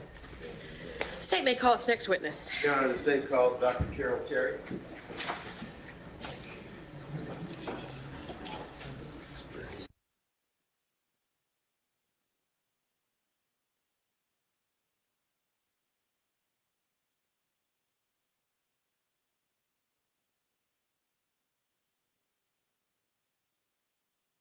Come on up, please. And when you reach the witness stand, if you'll do me a favor before you have a seat, turn and face the deputy and raise your right hand to swear you in, okay? Okay. Now, when you raise your right hand, please, you solemnly swear to testimony about the course of the I do. Doctor, please take a seat, state and spell your name for the record, please. Oh, sorry. Dr. Carol, C-A-R-O-L, Terry, T-E-R-R-Y.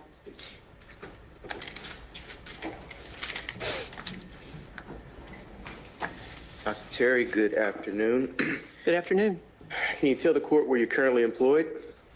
Well, I am currently employed as the Chief Medical Examiner for Gwinnett County. Okay. And what are your duties as a chief medical examiner? Well, I am a forensic pathologist, and my duties involve investigating deaths that are reportable to my office under the Georgia Death Investigation Act. So these are deaths that are sudden, unexpected, unexplained, or due to non-natural causes. And as the medical examiner, my duties involve determining cause and manner of death. Cause of death is what it sounds like, what caused the person to die at this point in time. Manner of death is a way in which we categorize deaths for purposes of reporting on the death certificate. Okay. And where did you work prior to being employed at Gwinnett County? Prior to coming to work at Gwinnett County, I worked as an independent contractor for Dr. Gerald T. Gowitt, and that's G-O-W-I-T-T, who is the chief medical examiner for DeKalb County. And not only did we handle cases for DeKalb County, but we also covered medical examiner cases for Hall, Henry, Rockdale, and White counties. Okay. And prior to that, where did you work? Prior to that, I worked at the Fulton County Medical Examiner's Office as an associate medical examiner. Okay. And are you licensed to practice medicine in the state of Georgia? Yes, I am. Okay. When did you become licensed? 1992. Can you go over for the jury your education and training? Yes, I can. In 1986, I graduated from Emory College of Emory University in 3 years with a double major. I have a Bachelor of Arts in Religion and a Bachelor of Science in Biology.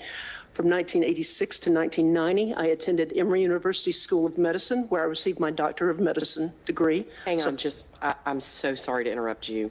I'm just going to ask if you'd slow down a little bit. Okay. I want to make sure the court reporter can keep up, and you're a little bit of a fast talker. Oh, sorry. Thank you. That's okay. Please go ahead. Thank you. So I am a medical doctor.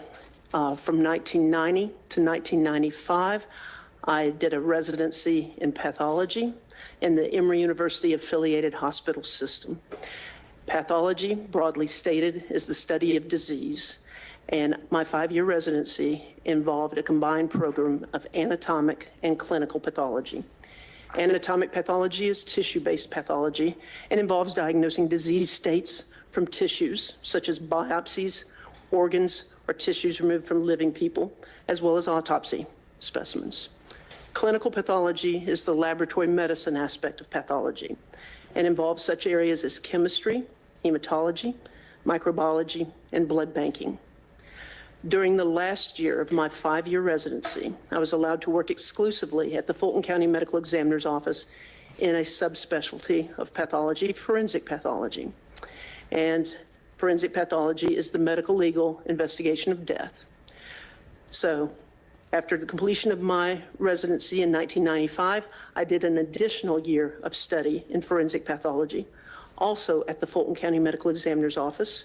And this year of training outside of the residency was referred to as a fellowship year. And I did my fellowship year at the Fulton County Medical Examiner's Office in forensic pathology from 1995 to 1996. But because I already had a year of experience in that office, I was essentially treated like a junior attending and got to supervise other individuals in training as they rotated through the office. Following the completion of my fellowship in 1996, I stayed on staff at the Fulton County Medical Examiner's Office as an associate medical examiner. And that's where we picked up. I worked at the Fulton County Medical Examiner's Office from 1996 to 2004. 2004, I went to work for Dr. Gowett in DeKalb as an independent contractor and worked for him until the beginning of 2006. In February of 2006, I was awarded the medical examiner contract in Gwinnett County and took over doing the medical examiner duties for Gwinnett County. In Gwinnett County, the medical examiner position is not a county department, it is a contracted position. And my contract comes up for renewal every 5 years, where I have to rebid for the contract. And as I said, I was awarded that in February of 2006 and have maintained it to the current time. As we said, I'm licensed to practice medicine in the state of Georgia and have been since 1992. I am triple board certified by the American Board of Pathology in all 3 areas of pathology in which I have trained and studied: anatomic, clinical, and forensic pathology. I have personally performed between 6,800 and 6,900 autopsies. I've supervised individuals in training in approximately 700 additional cases. In my career, I have examined over 10,000 bodies because not everybody gets an autopsy. There's some bodies that I just do an external examination on and maybe draw specimens from to do additional testing, such as drug screen or other types of laboratory tests. And I have been tendered as an expert witness in the Superior Courts of Georgia over 455 times. Your Honor, this time the state will move to tender Dr. Carol Terry as an expert in forensic pathology. I am afraid to object, Your Honor. Go ahead. Now, can you tell the jury what an autopsy is? Okay. An autopsy is a medical procedure by which a body is examined, both externally or from the outside as well as internally, looking at the organs to evaluate extent of disease and or injury. And who or what factors determine whether or not an autopsy is performed? Well, as I said, for us as medical examiners, it's dictated by state law, which cases are reported to the medical examiner's office. And again, these are deaths that are sudden, unexpected, unexplained, or due to non-natural causes. And then once it's reported to the medical examiner's office, it is left up to the discretion of the medical examiner what type of an examination is conducted, again, with the goal to determine a cause and manner of death for purposes of reporting on the death certificate. Okay. And the procedures that you've testified to, are they generally accepted in the medical community? Yes. And you tell the jury, you familiar with Dr. Joseph Parker? John? John Parker, excuse me. Yes, I am. And who is Dr. John Parker? Dr. Parker was a mentor of mine. He worked at the Fulton County Medical Examiner's Office and also in Bibb County as the medical examiner in that area. He was responsible for some of my training. And ultimately, when I went to DeKalb County to work for Dr. Gowett, it was because Dr. Parker had stepped down from that position. Dr. Parker, I worked with him in the Fulton County Medical Examiner's Office when I came on staff there. I think and thought the world of Dr. Parker. He passed away in 2012. Okay. And was he the medical examiner that was, I guess, the head medical examiner that examined the remains of Melissa Wolfenbarger when they first came in? Yes, he was the medical examiner who was on duty the day that the remains of Ms. Wolfenbarger were discovered. Okay. And at any point, did you assist in any type of investigation or analysis as it relates to the remains of Melissa Wolfenbarger? Yes, I did. Okay.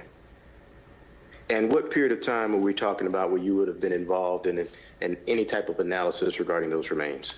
My first direct interaction with the remains occurred in February of 2000 when I was turning over the skull along with some other skulls to the state's forensic artist, Marla Lawson, to do some facial reconstructions. I had a case of mine from 1998 that I wanted her to do a facial reconstruction on, and she had recently completed some training. Her skills as a forensic artist were legendary in the police department, but she had adopted or had taken on some new training in doing facial reconstructions off of the skulls using clay or paper mache. And so that's when I made her acquaintance in February of 2000.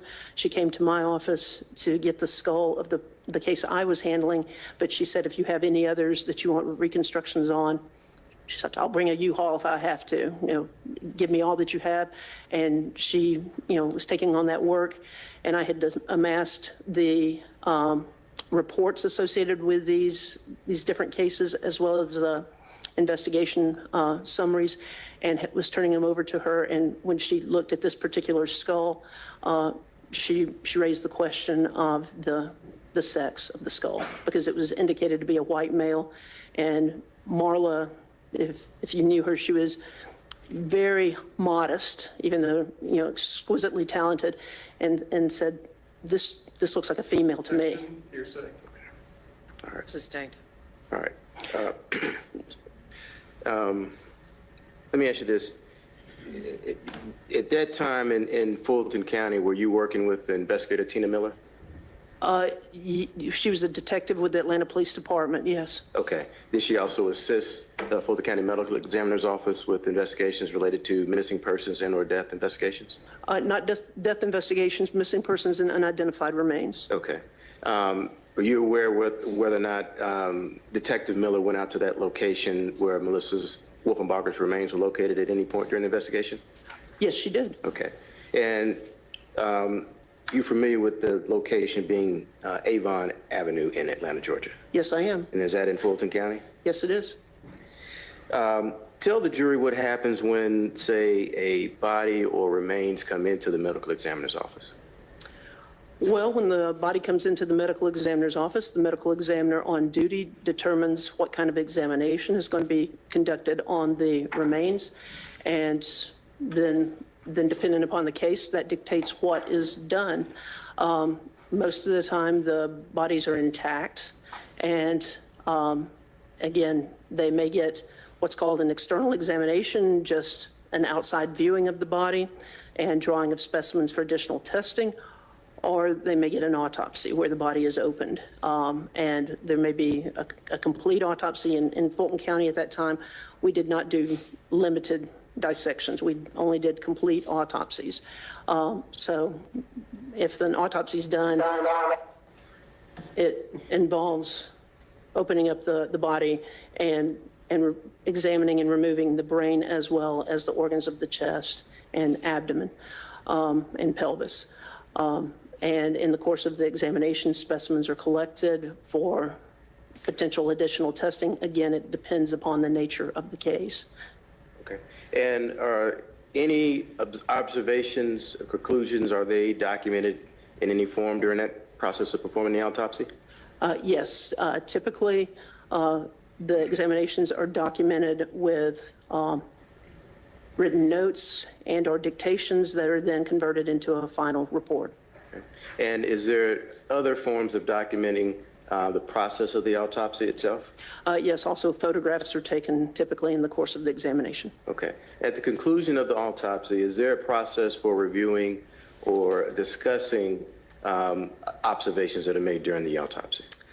I don't know necessarily if at the conclusion of the examination, but in the Fulton County office, as we were associated with the training program through Emory, we routinely had teaching conferences and conferences where we would sit and review all of the slides that were taken, because at that point in time, things were done with 35 millimeter and slides were created. And every week, we would have one or two conferences where we would go through all of the slides. Okay. Now, in preparation for your testimony today, did you review any documents and/or photographs associated with the autopsy of Melissa Wolfenbarger? Yes, I did. And what did you review? Well, I reviewed, it turns out I had case notes that I had collected back at the time when I did this, when I was doing this review of the case, because I was very much interested in trying to identify remains. So I had copies of notes from the file, including some of the notes that I had made documenting some of the actions I had taken to try to get the remains identified. I also reviewed Dr. Parker's report.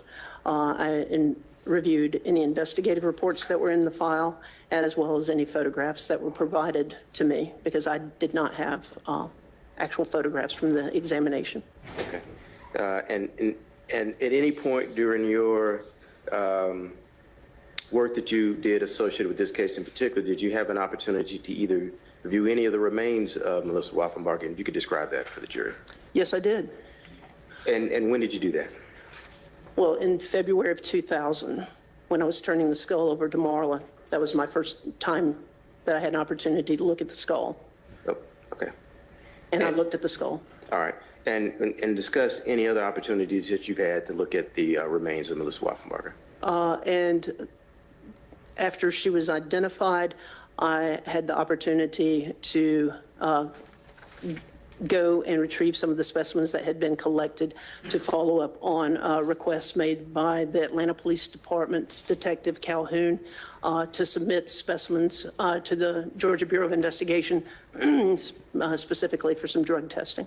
Okay. And when you say specimens, are you referring to the extremities of remains that were located? It was some soft tissue from the extremities, yes. Okay. All right. Now, what, in terms of, initially, I believe your testimony that there was a process of conducting an identification. What did you do to identify the remains? Okay. And then two, I've also neglected to mention, also in the course of doing this, there were times when I went back to the remains, specifically the skull, to extract teeth or to take additional bone to submit for potential DNA analysis. So that was something else I also undertook with the knowledge of Dr. Parker to try to facilitate the identification. So what else I did, in addition to collecting and submitting specimens for DNA analysis, was, again, just became aware of features associated with the skull. For example, I did not need my records to refresh my memory that the skull had one filling in tooth number 31. That's something I've remembered all these years. There was one filling in that tooth. And that was something I was aware of as I was checking records and any cases came to my attention. Also, at this point in time when I was in Fulton County, I did have an interest in trying to identify unidentified remains. And I had a computer program where I took missing persons reports and locations of where people went missing and plotted them on this map along with where we had unidentified remains, trying to look and see if there's any kind of spatial relationship between where people have gone missing and where remains were found. So this is something is just about being aware of who's missing and who we have who are unidentified in our morgue. Some people have various other research interests. This was something I was very much interested in because as a forensic pathologist, one of our big goals is to answer questions. And to me, there's no bigger question than who somebody is. And that was something that was of interest to me. And so I was happy to do whatever I could to try to facilitate the identification in this case. And especially since Dr. Parker was kind of part-time with our office, so he wasn't always there. But this was something that was always on my mind. Okay. And what was the process for identifying the skull that was retrieved in April of 1999? Or how the skull came to be identified? That's correct, yes. Okay, because we had made attempts to have DNA pulled from the skull, from the teeth. Objection. Can we approach? Sure.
And as far as the,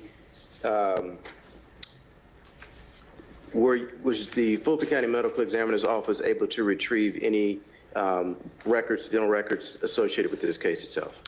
Yes, All right. Did you have an opportunity to review those records along with Dr. Hoptel? yes, And was that the basis for the determination of the identification of the skull? yes. Okay.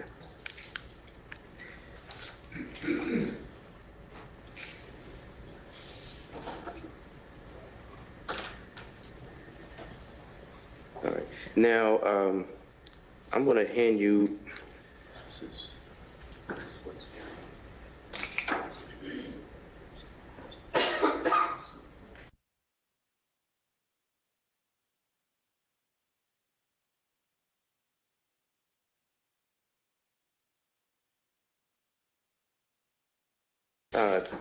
Your Honor, with the court's permission, I'm going to hand Dr. Terry the following exhibits I'm going to read into the record. Yes, sir.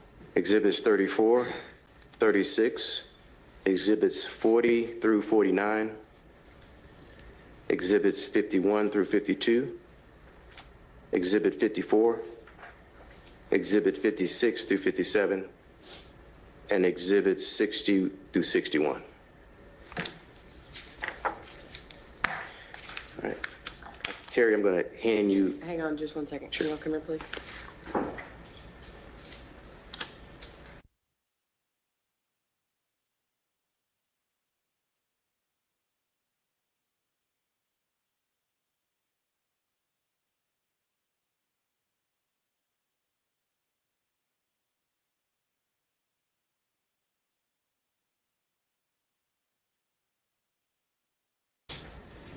Go ahead, Mr. Fossett. Andy, you could, wait for the jury to look through them.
Okay.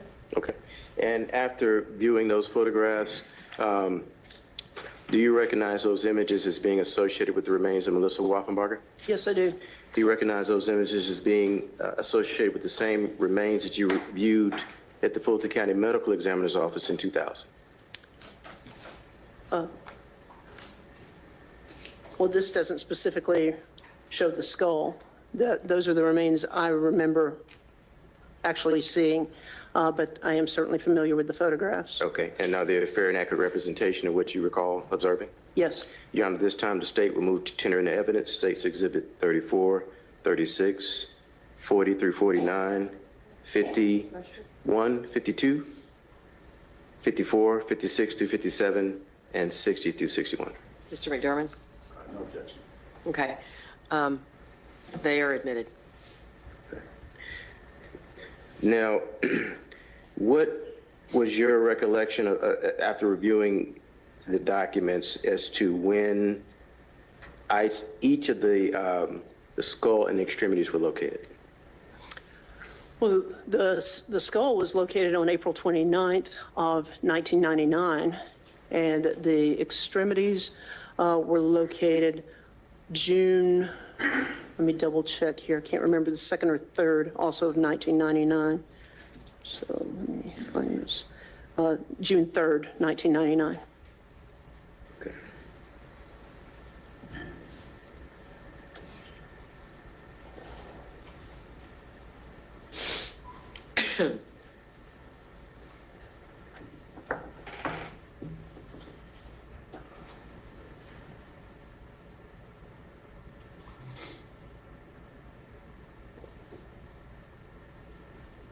Mr. Fawcett, Yes. are you preparing to publish those photographs? No, I'm not. Okay, just No, I'm not. making sure we have a heads up before we do. Absolutely, Judge. I am publishing State's Exhibit 2. So I want to turn your attention to this State's Exhibit. Is that area in itself familiar to you? Just by virtue of the names, I don't recall ever having been out there myself. Okay. And you recognize that as being the location where the skull and the extremities of Melissa Wolfenbarger I are will located? object, Your Honor. She says she didn't have any knowledge, personal knowledge in this area. I'm not sure that's exactly what she said, but overruled. Go ahead. You recognize that location, the street itself, as being the location where the remains, the skull, and the extremities of Melissa Wolfenbarger were located? Yes, as I said, I'm familiar with the names, but I can't say that I directly went to that location, but in my mind, had the skull associated with Avon Avenue. Okay.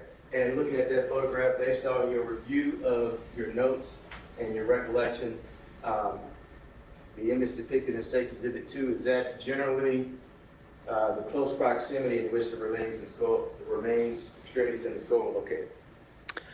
Yes, that is my understanding.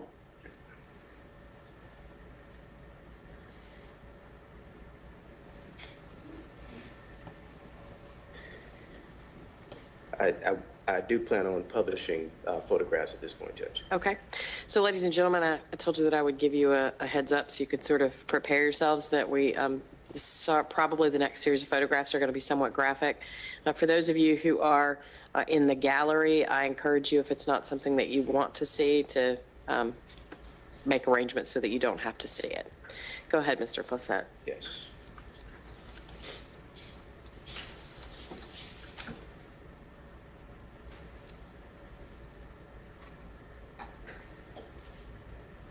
Now, Dr. Terry, you were testifying as to your, I guess, ability to review and examine the skull of Melissa Wolfenbarger? Yes. Okay. And I'm publishing State's Exhibit 16. And just, could you describe the state of the skull that it was in when you viewed it?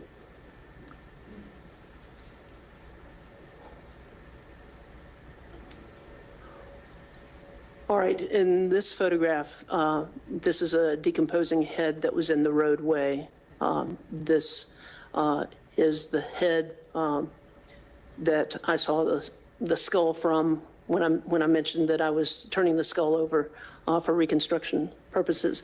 But again, this is a photograph I'm familiar with as it pertains to the day that the head was found in the road there at Avon Avenue on April 29th, 1999. Okay. And after viewing the skull, were you able to determine if there was any damage to it? Yes, there was damage to the skull. And what type of damage are you referring to? On the left side of the skull, there were some fractures, and there was some bone in the roadway that were described in the report, as well as in an adjacent plastic bag. It appeared that the skull had been struck by a vehicle in the roadway. Okay. And what does post-mortem mean? Postmortem means after death. And is there a distinction between injuries you would, I guess, damage to flesh or bone? Is there a difference between, I guess, pre and post-mortem? Or ante-mortem, post-mortem, yes. Before death versus after death, yes, there's a difference. And what is it? What differences would you observe? Well, typically differences that you see in ante-mortem injuries, the person's alive, so they still have a blood pressure, there's blood flow, and so when an individual is injured ante-mortem or before death, you have bleeding that's associated with injury. Post-mortem or after death, there's no longer blood flow, and these injuries don't bleed.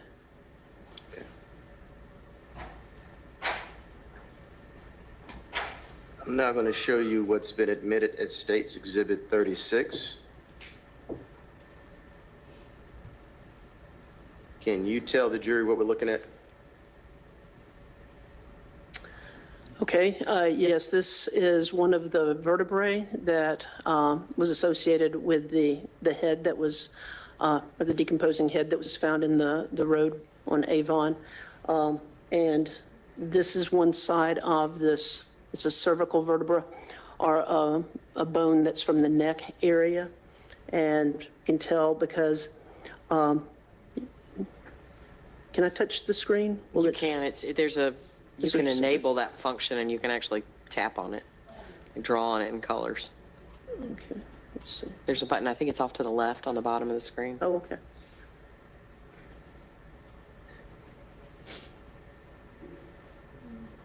These structures here in this vertebra identify this as being a cervical vertebra or a bone from the spine in the area of the neck.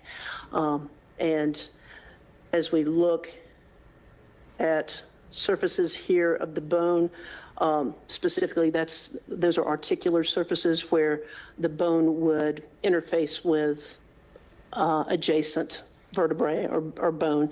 So in looking at this surface of as well as in this area here, this is where the bone would articulate or interface with the adjacent bone of the spine. And based on the review of the report, as described by Dr. Parker, this would be the third cervical vertebra, so 3 down from the base of the skull. I'm going to show you States Exhibit 37. I can offer no assistance with getting the marks off the screen, though. I think there's a clear button on the maybe bottom right. There's something that says leave. I don't think I want you to leave, Oh. no ma'am. Nope, sorry. I might be able to assist. Go ahead. Yeah. Yes.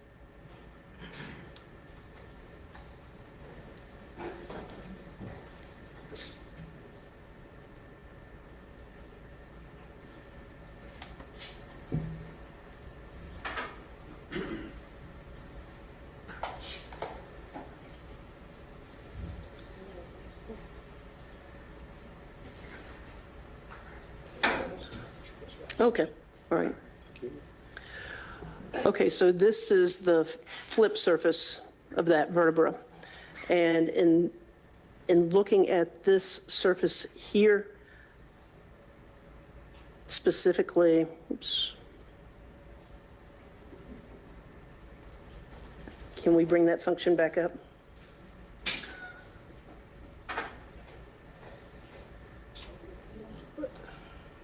Okay.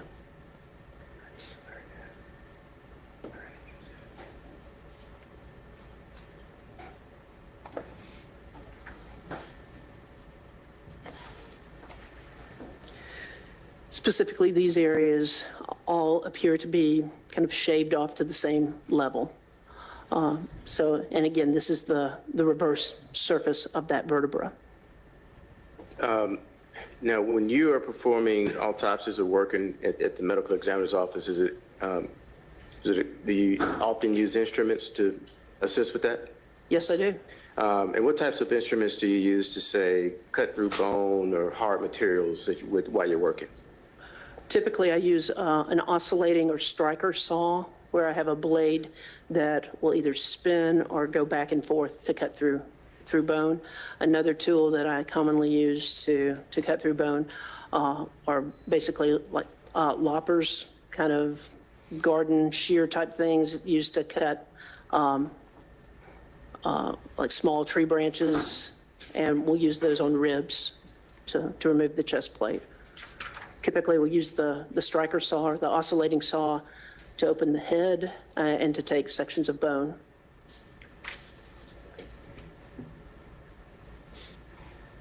Now, did you also, were there also photographs of Ms. Wolfenbarger's extremities included in the photographs itself? Yes. Right.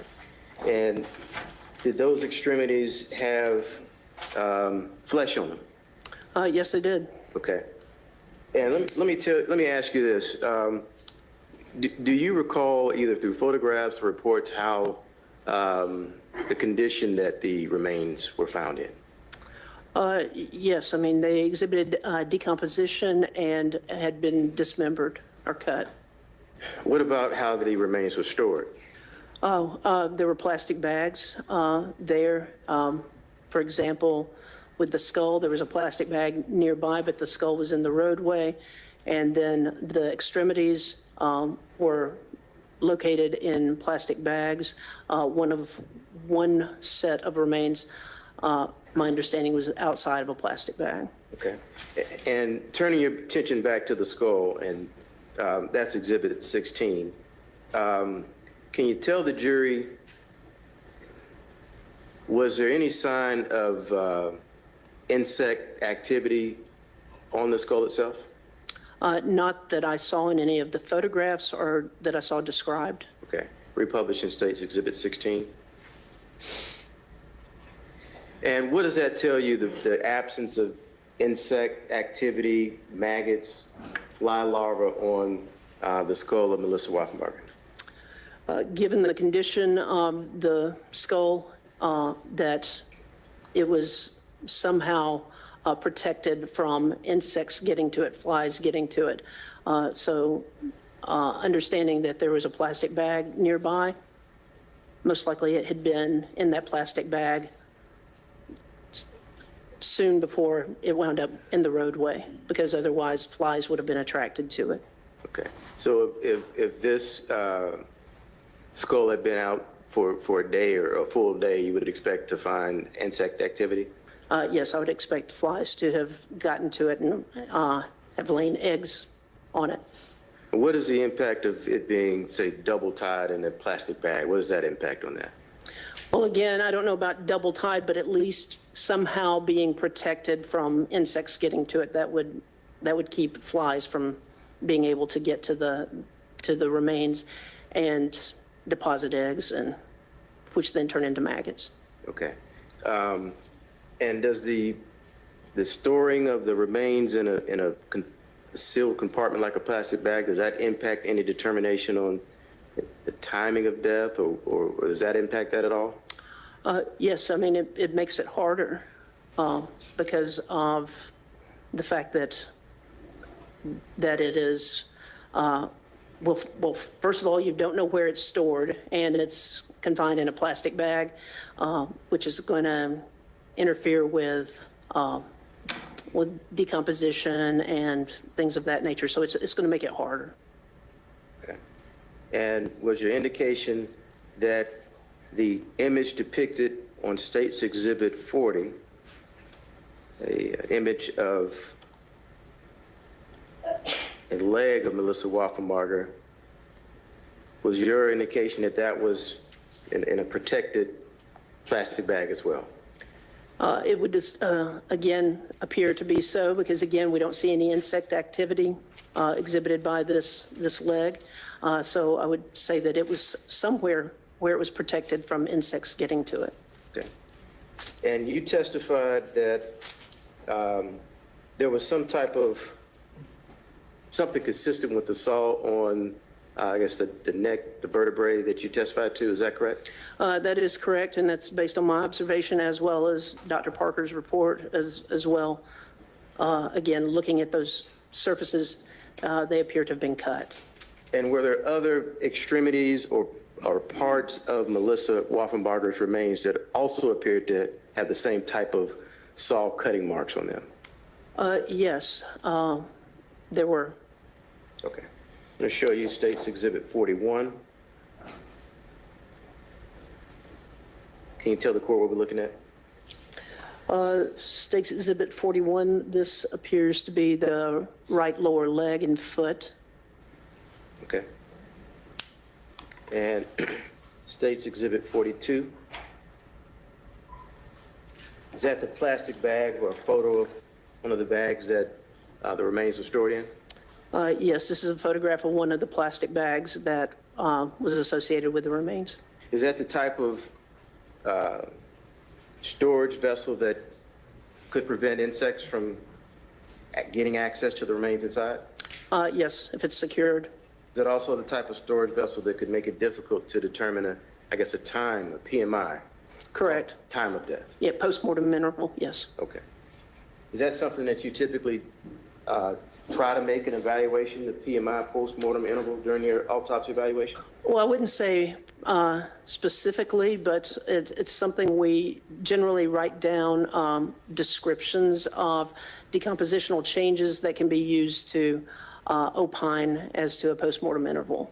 Okay. Would the temperature outside, say the weather conditions, would that impact it? Yes, I mean, it depends on where the remains are. I mean, where are they stored? How are they stored? Temperature is certainly a big determining factor. Okay. What about, you testified to this, what about insect activity? Yes, insect activity, animal activity as well. All right. Did you see any signs of animal activity on the remains of Melissa Wolfenbarger during your evaluation? No, I did not see any evidence of animal activity on what I had to examine or on the photographs. And what would you observe if you'd seen evidence of animal activity? Okay. Typically, think about, like, say, dogs or carnivore type activity, chewing, gnawing on the bones, tearing of flesh, but especially with looking at the bones, looking at gnawing or scratching, and I did not see any of that indicated on the bones. Okay. Show you what's been marked as State's Exhibit 43. Can you tell us what we're looking at? That looks like some type of an article of clothing, maybe a sock. I don't know. It looks kind of muddy. And State's Exhibit 46, what is that? State's Exhibit 46 is the left foot, again, showing decompositional changes and protruding out of the soft tissue. I see a segment of bone that's broken.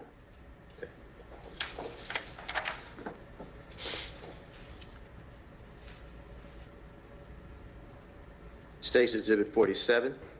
Can you tell us what we're looking at? State's Exhibit 47, this appears to be part of an upper extremity, so upper arm and forearm.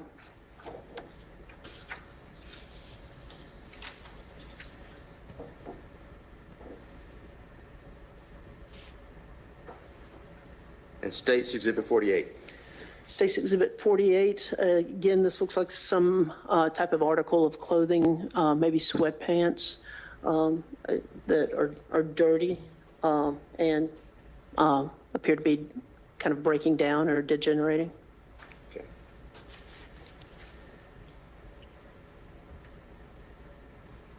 I'm now showing you Exhibit 51. Can you tell us what that is? Okay, State's Exhibit 51 are the various portions of the extremities with flesh removed from some of these bones, and they're kind of placed out on the table. Okay.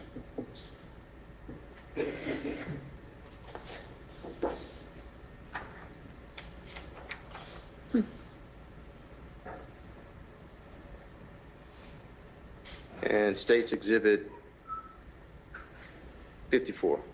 You know what that is? Okay, yes, State's Exhibit 54 is one of the bones showing a series of kind of roughly parallel disruptions of the bone, referred to as tool marks. These appear to be superficial cuts in this bone. All right. Now, you tell the jury, is it different cutting bone with flesh on it versus cutting a bone that's been defleshed?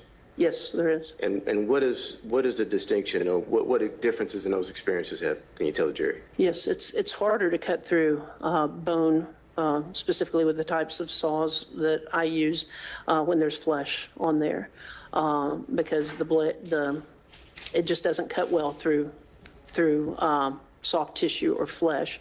The types of saws that I typically use, the oscillating saws, are very good cutting bone, but not soft tissue. Okay. And it tends to catch on the soft tissue. And when you say tends to catch, what does that mean?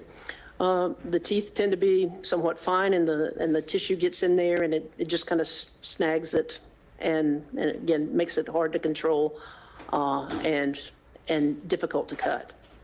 All right. Showing you States Exhibit 56. Can you tell the jury what that is? Okay, State's Exhibit 56, we're looking at bones from a lower leg. The thin bone that's at the bottom of the screen is the fibula, which is the thin bone that's in the lower leg area. And you can see the superficial cuts on it.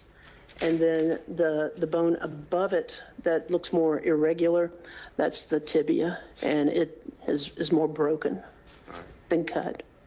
And you say superficial cuts.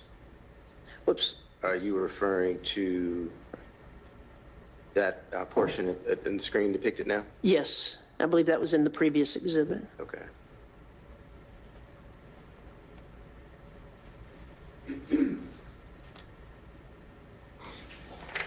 And States Exhibit 60.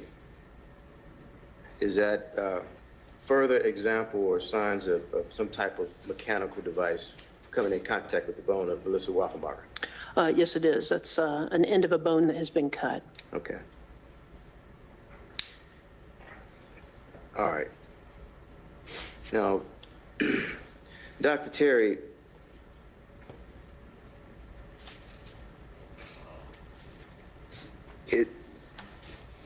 based on your review of the photographs and reports, are you able to make an independent determination as to the cause of death of Melissa Wolfenbarger? Yes, I can. And what was the cause of death of Melissa Wolfenbarger? The cause of death is ruled by Dr. Parker, or my opinion? Your opinion. Okay, which I think are kind of subtly different. But my opinion is that the cause of death is undetermined due to dismemberment with concealment of the remains and decomposition. And actually, and also with incomplete recovery of the remains because the torso was not recovered. All right. What can't you determine based off the things that are missing, the remains that are missing of Ms. Wolfenbarger? I'm sorry, can you ask me that one more time? Different way. Did you have enough, let me ask you this. Were you able to tell if Melissa Wolfenbarger was strangled? No. Why not? Because of the decomposition of the remains and the lack of neck structures to examine. That makes determination of whether or not strangulation has occurred very difficult, if not impossible. Okay. And can you determine whether or not Melissa Wolfenbarger was stabbed to death? No, cannot. Why not? Again, we're missing the torso. Someone could have been stabbed or had other injuries inflicted on the torso that would have been responsible for the death, but you don't know because you don't have that part of the body to examine. Is that the same difficulty you would have trying to determine if she was shot? Absolutely, yes. And is that ultimately why you're saying undetermined? Yes, because the cause of death is undetermined here because can't say precisely how she died, and it is confounded by the fact that you have incomplete recovery of the remains. They've also been dismembered. There's been concealment of the remains, and there's decomposition. Okay. Now, what would you say as to the likely cause of Melissa Wolfenbarger's death? Objection. Speculation. She's an expert. I'm sorry. You want to approach for a moment? Sure.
Fawcett, if you'll rephrase, please. Yes. Dr. Cherry, is it likely that Melissa Wolfenbarger died of natural causes? Given the circumstances, I would say that's very unlikely that she died of natural causes. And if you could articulate why your determination is unlikely that she died of natural causes. Again, the body's dismembered. There's an attempt to conceal by placing it in plastic bags. I don't have, she was, as far as I know, she was a young female. I have no information about any significant health conditions, but even so, the fact that she's dismembered and concealed is very suspicious for some sort of non-natural death. Okay. And when you say suspicious for some type of non-natural death, could you be more specific? Are you referring to a homicide? Yes, I'm saying that it's very suspicious for homicidal violence, given that she's dismembered, concealed. That is very suspicious. I can't say exactly how, but it is very suspicious. All right. And the marks and the cuts, do you have a determination as to whether they're ante or postmortem? Yes, I'd have an opinion that it's most likely postmortem. And why is that? Well, first of all, we don't see any discoloration of flesh associated with that. Second of all, just in terms of practically speaking, it would be very hard to dismember somebody while they're alive, and especially with the marks that tightly aggregated. You'd need to have somebody incapacitated or very significantly restrained to do that. And again, this is most consistent with something that has occurred post-mortem or after death. All right. Now, in terms of the manner in which homicide could have occurred, if say, for instance, Melissa Wolfenbarger was strangled, would you expect to see, like I said, the presence of blood in and around the surrounding remains themselves? No, would not. Why is that? Strangulation typically does not result in the liberation of blood. Okay, and considering that possible manner of death, as well as the fact that, I'm sorry, you said manner of death, that's a cause of death when we talk about strangulation. I'm sorry, just want to be precise about that. Let me ask you this. Did you, when you were doing your evaluation, did you consider the possibility that she was murdered at that location where remains were located? I mean, that's a consideration, but I don't think it's a particularly good or valid one.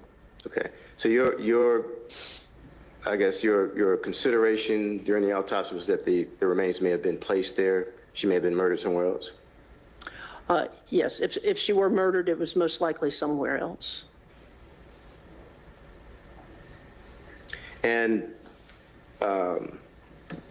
just referencing things that could impact a timing of death or make that determination, would you have been able to tell if the remains had been, say, refrigerated?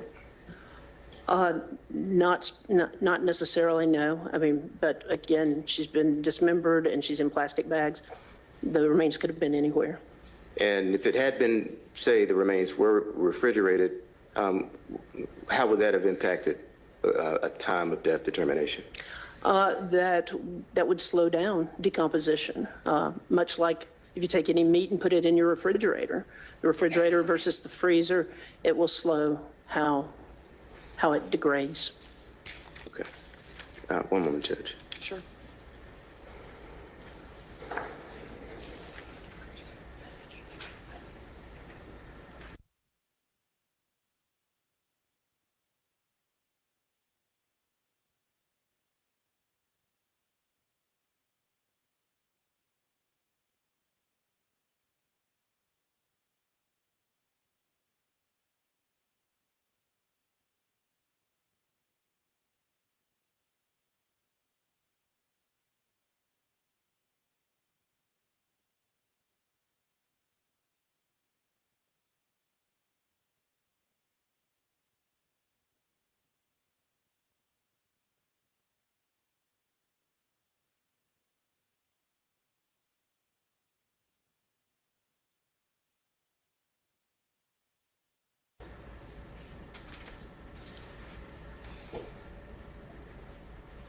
Your Honor, can I approach?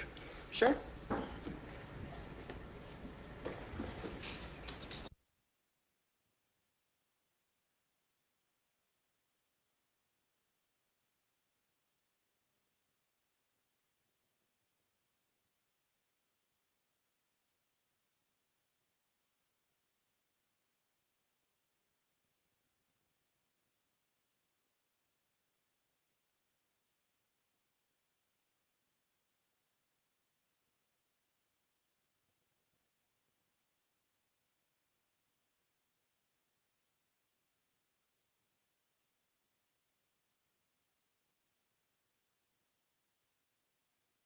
Can, okay? Thank you. All rise for the jury.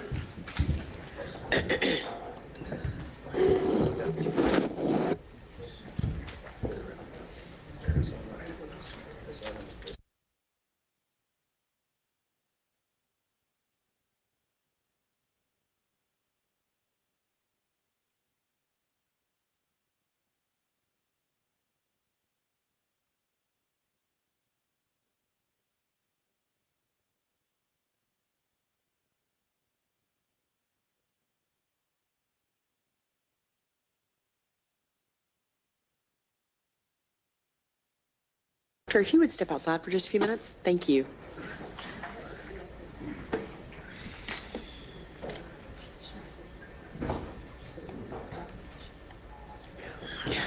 Okay. So the reason that I asked the jury to step out is that we had, at one point, Mr. McDermott had objected to what he was concerned was going to be a line of questioning by the state regarding this witness's statement as to the results of some sort of DNA.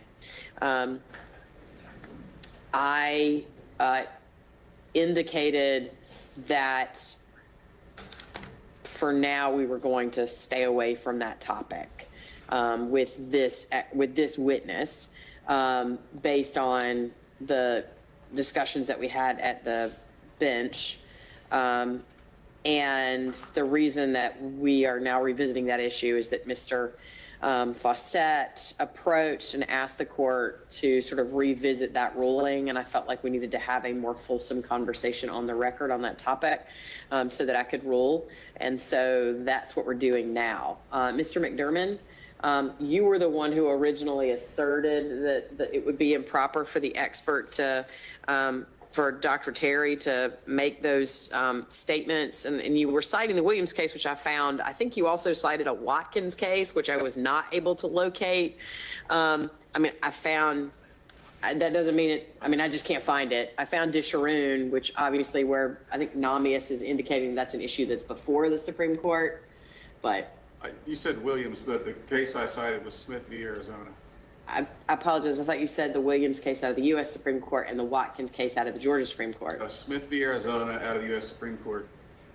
That's after Williams and explains Williams. Thank you. That's the part I was, well, that shows you why I couldn't find the Watkins case. Smith v. Arizona, 602 U.S. 799.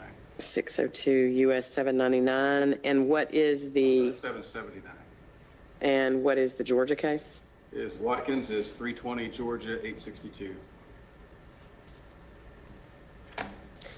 320 Georgia. 862. Thank you, sir.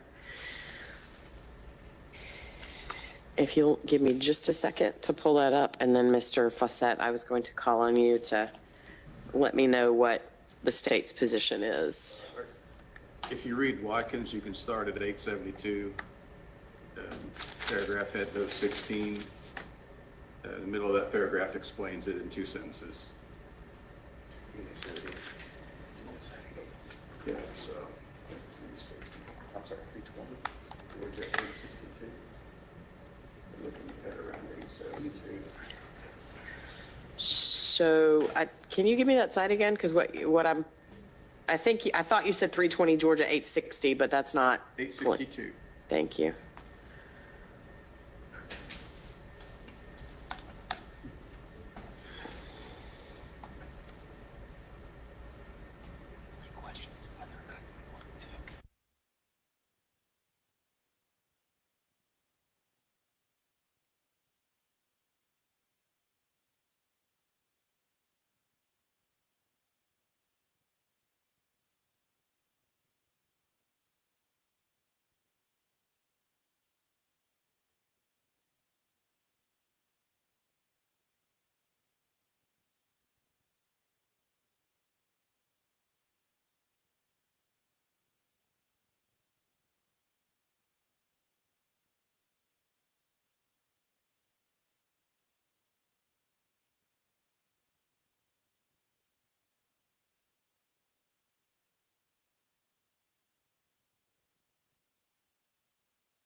Yes. Your Honor, the state is relying on 247703. I think the issue comes down to whether or not the state is intending on introducing documents related to those test results. The experts can rely on evidence, information that is not admitted into evidence, even evidence. And routinely do, and routinely informing do. their opinions. That's correct. And so her opinion is based on it's going to be called to determine the cause of death of Ms. Wolfenbarger. And ultimately, she relied on the test results from LabCorp to make that determination as to the cause of death. And that's what her opinion is based on here. I think maybe part of the reason I'm confused is what exactly is the DNA result that that we're talking about here? So that's Is it confirming that this is Melissa Wolfenbarger or that there's some sort of DNA match to her? yes, confirmed. Well, the DNA match from well, actually, no, it's the swabbing of Norma Patton and the comparison of that to the extremities that were located on June 1999. Confirming that she was related to Norma Patton. Okay, and is that in dispute? I didn't think it was. I mean, forgive me if I fully acknowledge I might be missing something here, but I was not aware that there was a dispute that those body parts were in fact Melissa Wolfenbarger's. Maybe there is. Well, first of all, it shouldn't matter whether there's a dispute or not. The rule's the rule. They can't testify to those.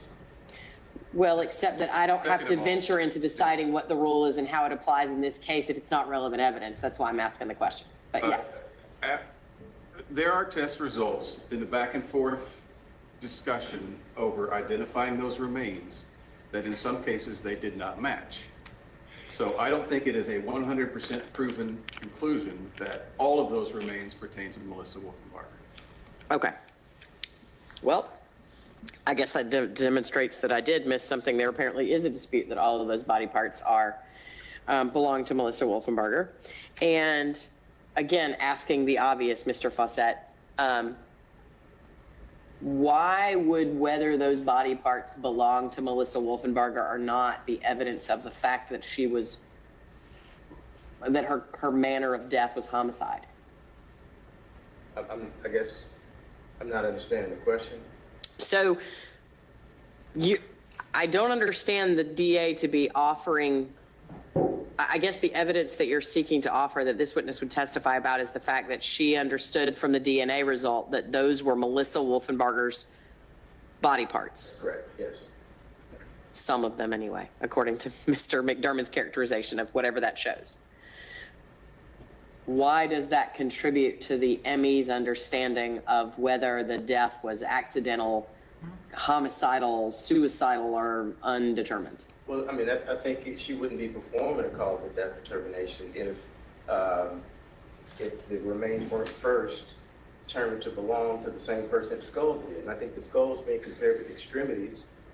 And that's a part of that too, because you have the same type of cuts and marks on the bones of the skull as you do for the extremities. I think that's a pretty significant fact in that determination of the cause of death being highly likely of being homicide. So I think that, it wouldn't have been a comparison of the extremities with the skull if there hadn't been that information provided by LabCorp to Dr. Terry and Dr. Parker. And ultimately, that's why they made that cause of death determination after all the parts were identified and matched the parts on April 1999 and parts on June 1999. So ultimately, if there's an issue as to a specific part, but Dr. Terry can testify as to which part she swabbed and sent off. So if there's a femur versus another femur or an arm that's in dispute, I think that goes to the weight, not admissibility. Mr. McDermott, can you, I've got Watkins pulled up and I'm still admittedly struggling to locate the portion that you're directing me to. Okay.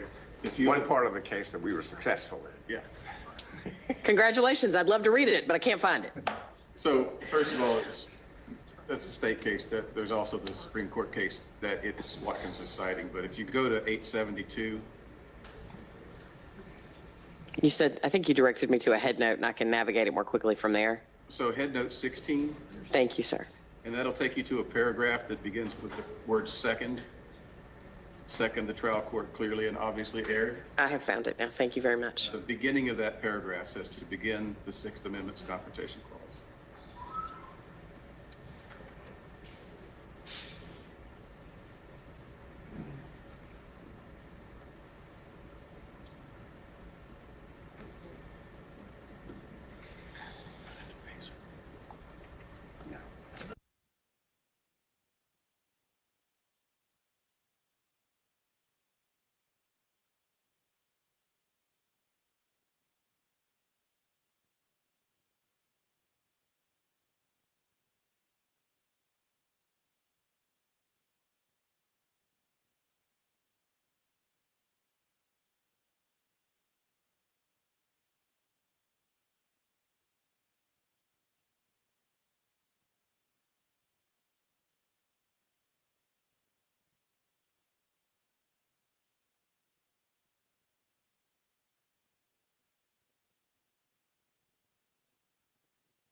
Ready? I'd like to add something from Smith v. Arizona that addresses their argument. That's what I'm looking at now.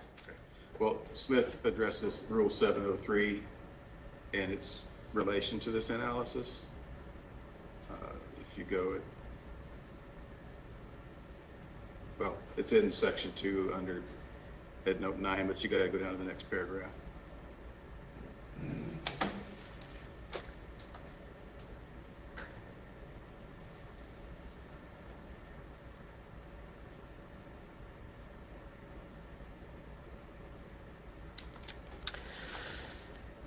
Mr. Fossett, have you had a chance to look at the Watkins case or the Arizona case that Mr. McDermott is referring to? I'm still looking at it, Judge, but we can proceed. Okay. As I said, when we were at Sidebar, Mr. McDermott mentioned the Watkins case, but I couldn't locate it while we were up here. I have now had an opportunity to review it, and it does appear that the Watkins case and the Smith versus Arizona case on which it relies would prohibit that witness from testifying. I understand your effort to distinguish it by saying, well, we're not offering the lab result itself in evidence. And I agree with you that expert witnesses do routinely rely on other people's opinions. But I think that the original ruling I made at Sidebar is still the ruling, which is that the DNA test result is hearsay, and there's no one here who can testify to its to the truth of that result, or at least, well, I take that back. There might be, but this witness is not that person.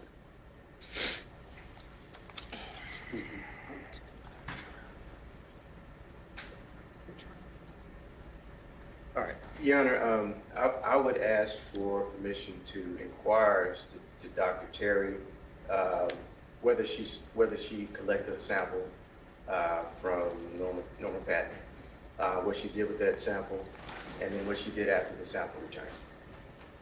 I don't think that line of questioning, it touches on the results themselves. It just explains her actions and activity, and then what she did after she received information back from that. Mr. McDermott? I think the rule covers that type of questioning. I mean, it's clearly designed to elicit through dancing around the issue of the statement that's being, the truth of the statement that's in the lab results. And I would say that's just as much a confrontation issue. Okay. So as I understand it, Dr. Terry did in fact conduct a swab herself. She's certainly allowed to testify about something she undertook.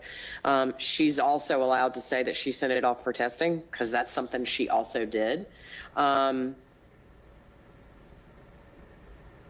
extent to which she received a result or anything like that, I agree, invites this sort of cutesy half dodge around the fact that there's not a DNA test result witnessed currently and that DNA test result's not in evidence. And so just in generally speaking, Mr. Fawcett, the two questions you mentioned at first, I totally agree. Those are fair game. Those are actions that this person took and she can testify about them. I think to some extent you could probably ask her what her other steps taken were in her investigation that led to her decision. But what you're going to want to be real cautious about is treading too closely to the line that invites her to say, after doing that, did you develop an understanding or whatever? Because Mr. McDermott's concern is correct that it comes too close to creating an inference that's not supported by any evidence in the trial that there was a positive DNA match. Yes, sir, I understand.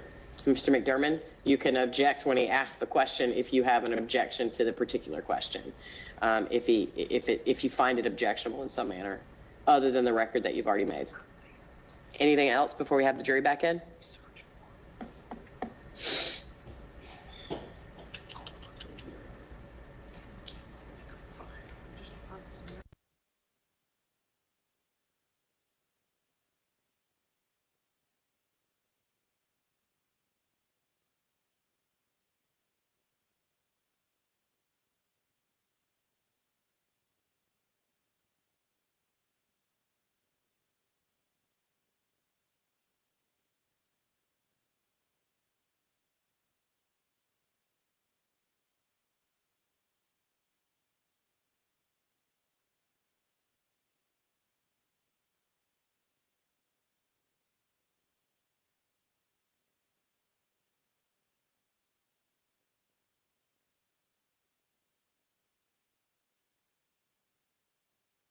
Have the jury back in. Nothing from the stage. Okay. Mr. McDermott, anything from the defense before I have the jury back? No, Your Honor. Okay. Can I have the witness back, please? Thank you.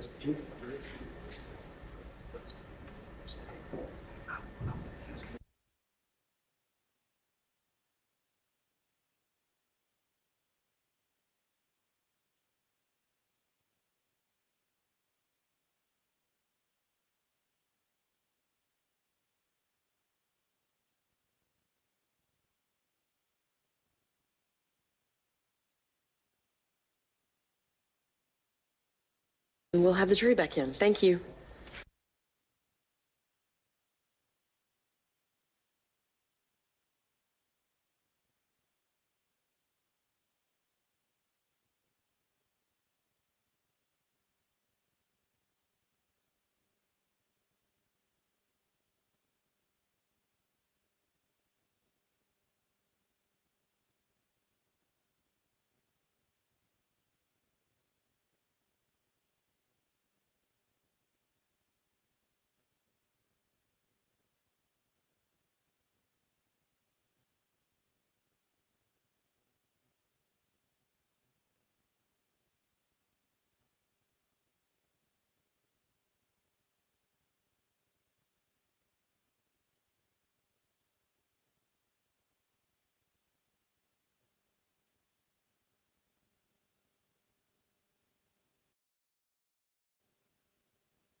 Please be seated.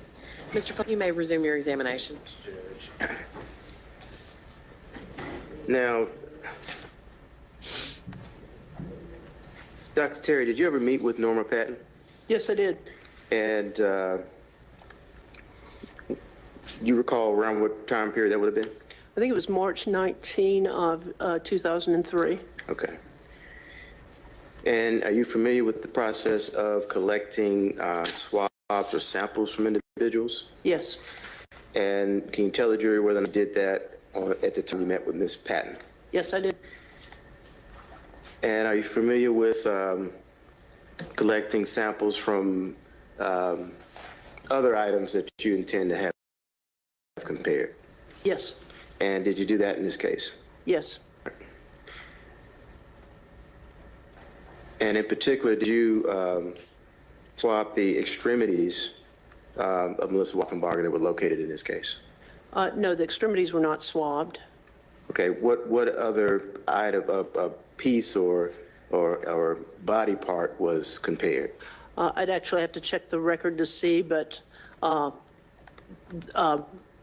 tissue from the extremities, bone or soft tissue, had been submitted for DNA. Okay, all right. And is that the process that you use in your identifications for skulls as well as other parts as well? It can be. Oftentimes with skulls, though, if we have dental, we will use dental to establish an identification rather than DNA.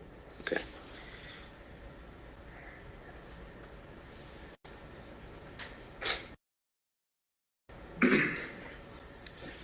I want to turn your attention back to some of the marks in the we were just testifying to. I'm going to show you States Exhibit 66. Does that look like a saw to you? Yes, that is a type of saw. Okay. You familiar with the term, say, sawzall? You with that term? Yes, sawzall or reciprocating saw. Okay. You familiar with the motion that type of saw makes? Yes, I am. You ever used one? Yes, I have. Marks that you were testifying to, Melissa Wolfenbarger, an instrument that can make the type of you were testifying to? It could be a mark, yes. Based on experience? Yes, based on my experience.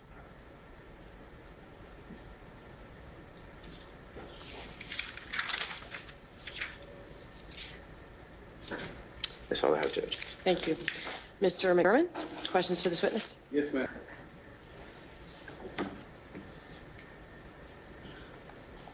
Not many.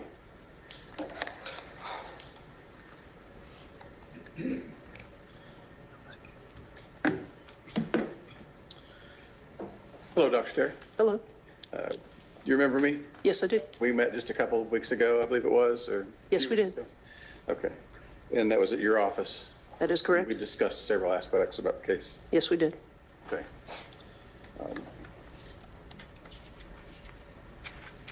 What methods, again, did you use to determine the identity of this skull? The method that was used to determine the identity of the skull was dental. And did you mention that you did x-rays? Yes, x-rays were taken, or I had taken x-rays taken in the medical examiner's office. Okay. And that was to establish the dental.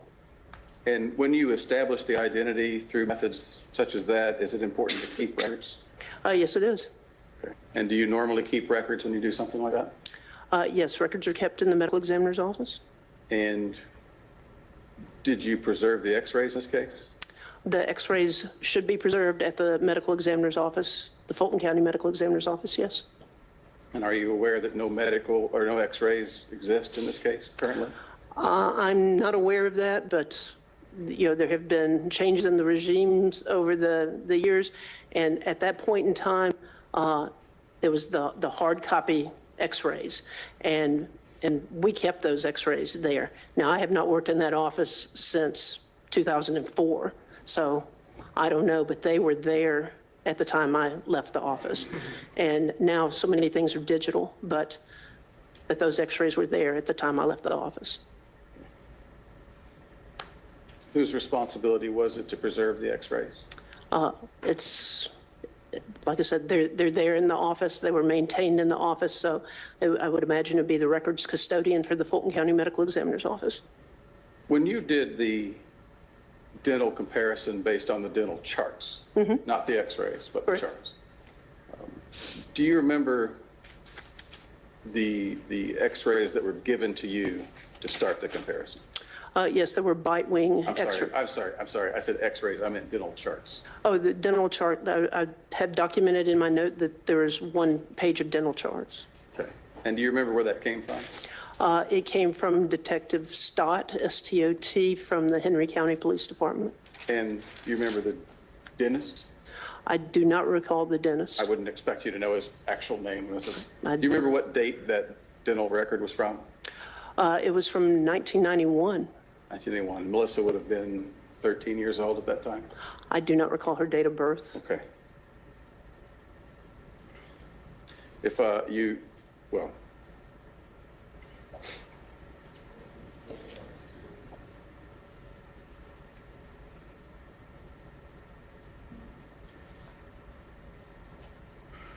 do you remember observing the remains of the head? You said the first time you saw it was when? February of 2000, Okay. when I was turning them over to have a reconstruction done. So you never saw it when it was not a skull? That is correct. I just saw pictures. Okay, so you've only seen pictures. Up until that point, yes. And in those pictures, you could tell that it's badly decomposed? Yes. And you mentioned that there were no flies on it, so that was probably a recent. Right, that it had recently been exposed. I didn't see any fly eggs. I didn't see any fly eggs described on it. I did not see any maggots or maggots described as being associated with these remains, even though they were described as being badly decomposed. Okay. And you remember that the other remains are in similar condition? That is correct. And they had been in these bags? Correct, with the exception of the one that was out at the time of the discovery, but a bag was nearby. And Mr. Fawcett discussed with you the concept of PMI, post-mortem interval, is that correct? Correct, that is what And PMI stands that's for. a fancy medical examiner way of saying how long ago did this die? Correct. Do you remember me asking you questions about PMI when we met? I do. And do you remember me asking you, based on the pictures of the skull and the remains that we saw, if that could have happened in a relatively short time? I do remember you asking that, yes. Okay. And do you remember answering yes? Yes, that is a possibility, yes. Okay.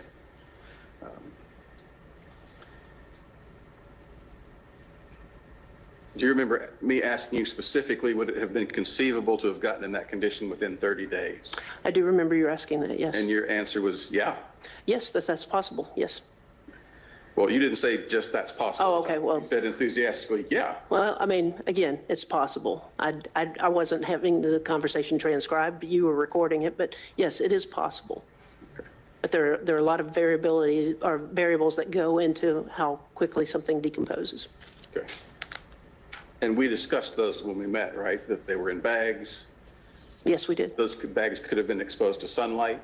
Yes, the temperature, yes. Temperature is very important to Temperature. decomposition. It is very important to do. And something in a black plastic bag in the sun would be warmer inside the bag than outside. That is correct. Okay.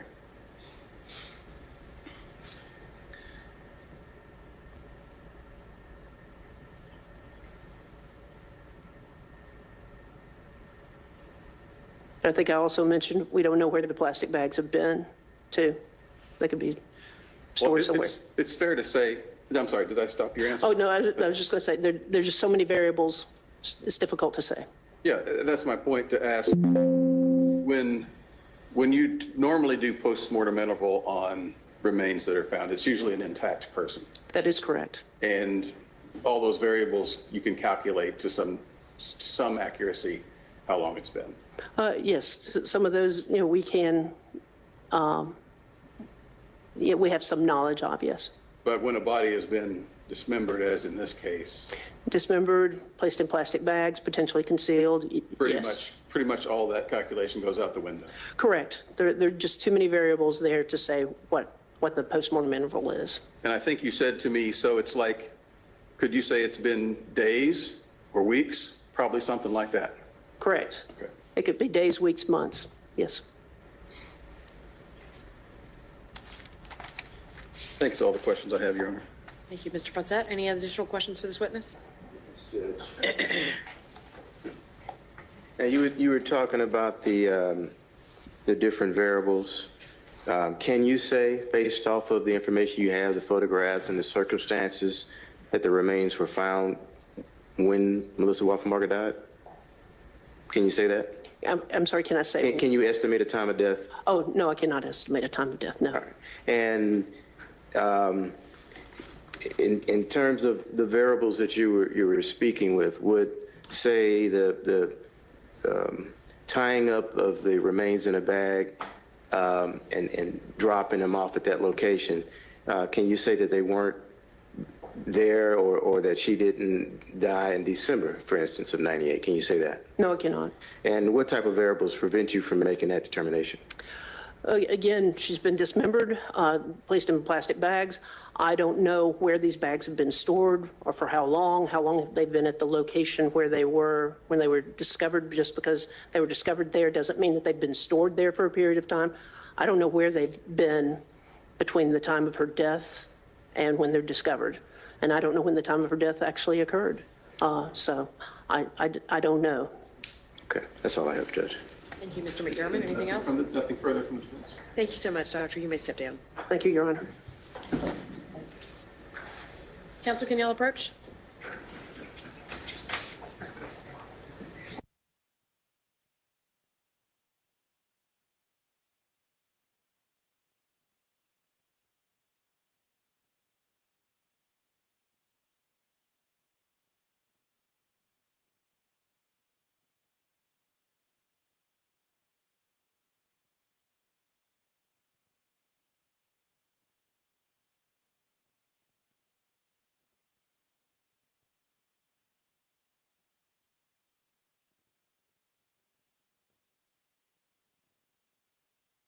Knows how to whisper.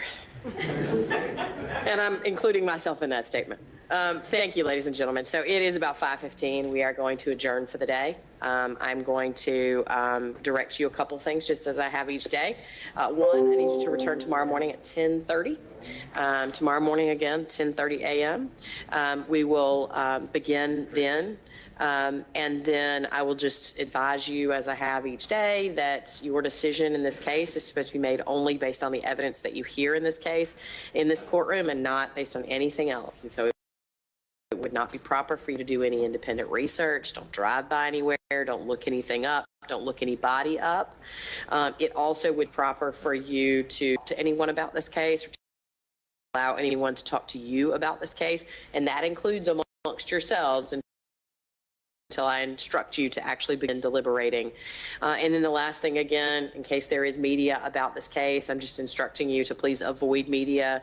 Don't watch the news. That way you understand that you'll be complying with your obligation to only make your decision based on the evidence you hear in the courtroom. Thank you all again for your patience and attention to this process. I will see you tomorrow at 10:30. Have a good night.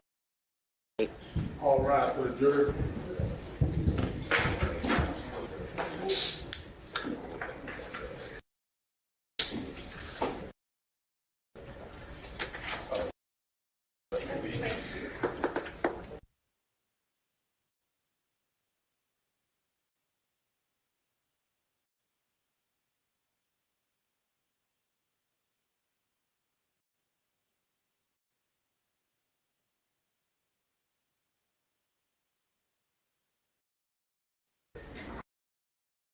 Okay. Jury's clear. You may be seated. Any specific issues the parties want to take up before we move on to something else? So you'll remember I sent y'all the jury charge. I did want to have, I don't plan to have a full entire charge right now. But given that I expect that the state will probably be wrapping up its case first thing tomorrow, and that we either will or won't, depending on what the defense do, I think it's important for us to at least have a first pass. Have the parties had a chance to look at charges that I sent, and any specific matters y'all want to address in terms of concerns you have? Yes, sir, Mr. Samuel. Yes, I. Okay. You want to go specific? Any from the state? Who's going to be handling that for the state? All of you, but which one of you is going to talk about it? I haven't looked at them yet, Your Honor. Okay. Well, I tell you what, let me make it easier so you're not. Got a couple typos. That's why I asked you to look at them. So let me put them on the screen. It'll help. It will also let you understand how they will be displayed to the jury. do the charge.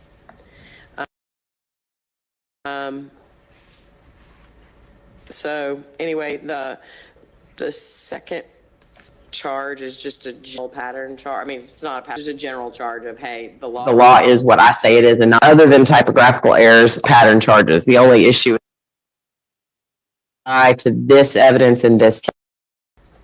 I can give you a list of my Sure. issues. 131.40, witness supported, I'm not sure we had that. Yeah, so again, I exercised no editorial control over this. I simply put on here what you guys had listed. So not have we not had that, but generally speaking, attacking a witness under 131.41 is a very specific process that may or may not have happened either. We certainly have not had any witness supported. I'm not even sure we've had witness attacked, except perhaps by, that one needs to be taken perhaps by prior convictions. And then, Hang on, what are your thoughts in terms of witness supported? Ms. Hilton, the conversation we were just having. Yes, Your Honor, we agree. I haven't heard anyone be rehabilitated in that manner. Correct. We will draw 131. And to be honest, I don't know that he actually asked for that. It's one of those, they go together. And if we have witness attacked in that particular one, I'm going to keep witness supported in that unless somebody agrees it shouldn't. Mr. Samuel? I made a note of 131.80 in case anybody was wondering what we were referring to. I was referring to the immunity of Norman Patton. Right, you made that note in, did you have a chance to file? I know you gave them to me, and at the time you gave it to me, you said you had not yet filed the jury charge request. I served it. No, I didn't. I don't know how to file. Well, somebody in your office certainly does, Mr. Samuel, so. Yes, someone can do it, yes. Okay. But everybody's got it. You know, what to do about 404B and all the 13410, I'm perplexed. I'm beginning to think you're just not going to give any 404B instruction at all because there was no similar transaction evidence in this case. That is, I think you're beginning to suspect correctly. Yeah. As I was looking at, I always wondered because I heard what I would really categorize as 404B and your objection and your belief that they are these prior alleged, the testimony that the state has offered about prior incidents that they would characterize as abusive in support of Dr. James or Ms. James's testimony.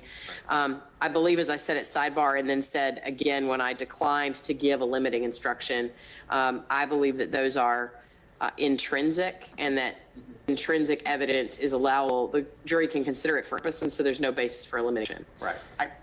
To be candid, I can't even figure out what the instruction would be, which is kind of my whole issue, is what was it? Unless we accept your position that it's just all part of the crime, I'm not sure what the 404B instruction would even be, which is why I thought the evidence should be excluded. But we know where we've been on that. Sure, yeah, and I think you have, I think I have, after I had that discussion with y'all at Sidebar, I think I actually went in and deleted those limiting instructions and the associated other crimes, wrongs, and acts I instructions. don't want to waive my issues, but I certainly understand that they're not appropriate if, in fact, they weren't admitted as similar transactions. Okay. Yes, sir. I think prior difficulties, 13420 still stays there now. Any objection? No objection to 13420. It needs some editing, but Well, yeah, I mean, if there are parentheticals still in there, that means I haven't tailored them yet, but I'm not going to waste time tailoring stuff if everybody says, no, we don't need it, so. Right. We go back to 13180, the immunity or leniency. Yes. Your Honor, they would object to that being given. While Ms.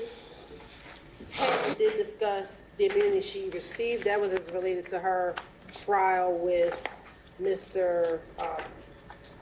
Patton? Mr. Carl Patton. Is not anything doing with this current case. She hasn't been given immunity. She hasn't been charged with anything in this particular case or matter before this jury. There's no pending prosecution before this jury. There's no negotiated pleas. She wasn't a co-defendant in this case, so there's no grants of immunity or leniency or similar matters as it relates to this case. So we would object to 13180. Mr. Samuel? Usually I do charges sitting down, but I'll stand up. That's fine. You're not bothering me. Once you're given immunity, you're given immunity. it carries forward, you know, all the federal cases and all of which are, the names of which are escape me now, but the New York case. Anyways, the U.S. Supreme Court said once you're granted immunity, it's good for life on that grant of immunity. So theoretically, which is all that really matters for this, she could still be prosecuted, and because the statute of limitations hasn't run, because it never does in a murder case, she could be prosecuted in theory in whatever it is, Henry County, Fayette County, wherever. And so having testified here, because she was immunized, she doesn't have to worry about that. If she hadn't been immunized, and she got on the stand here today, yesterday, whatever day it was, and said, yes, I participated in the murder of some of the people my husband killed, she could be prosecuted for it. But she can't because she's immunized. So my concern is not quite, I think right now I sort of agree with Mr. Samuel, but not for the reason that he's outlining. It's more that my understanding of the law around it and the pattern charge certainly is that it's not specific, right? It doesn't say they were granted immunity in this case. And so if it's intended to be, I mean, because the factors we take into consideration when we're assessing the credibility of a witness are pretty broad. These are just examples that we give a jury in terms of things they can consider. If the state wants me to think about not giving that charge based on Mr. Samuel's request that I give it, I would say, see if there's case law that talks about it being specifically designed for immunity in a case, as you outlined correctly, Ms. Hilton, that Ms. Patton was never in any jeopardy associated with this case, and I'll consider that tomorrow. Okay. The case is Murphy versus Waterfront Commission of New York Harbor, 378 U.S. 52. 378 U.S. 52. Yeah, and there's a long discussion of it in a Supreme Court case decided 6 weeks ago, Coleman versus the state. K or C? With a C, S25 AO191. Different circumstances, but it talks about how broad immunity really is. Once you've been given it, you're protected for life in every court for that testimony. Okay. So. And as I said, that may go directly to my point that this pattern charge is not specific about this case. It's just about immunity generally, and if that's the case, then I will give it based on your request, but I would like some more information about that topic. So I'll take a look at this case and hear from the state tomorrow on that issue. Your Honor, before you go, I'd just like to cite a case from Georgia, Lee versus State, 281 GA 776. And I believe the proposition is that the general credibility instruction adequately covers that. Adequately covers the other immunity? The other instruction. Okay. I need to drill down on it exactly, Sure. but that's what it's saying in the notes on the jury charges. Okay. So I'm going to look at it as well. I just wanted to give that to the court. Thank you. I appreciate that, Mr. Wilson. Okay. Anything else, Mr. Samuel? Yeah, a few more, but they're not big. 13430,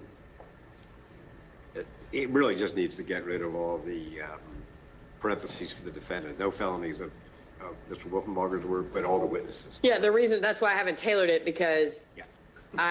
at first I crossed it out, but then I realized, wait a second. yeah, there's lots of witnesses we've heard felony convictions about. And so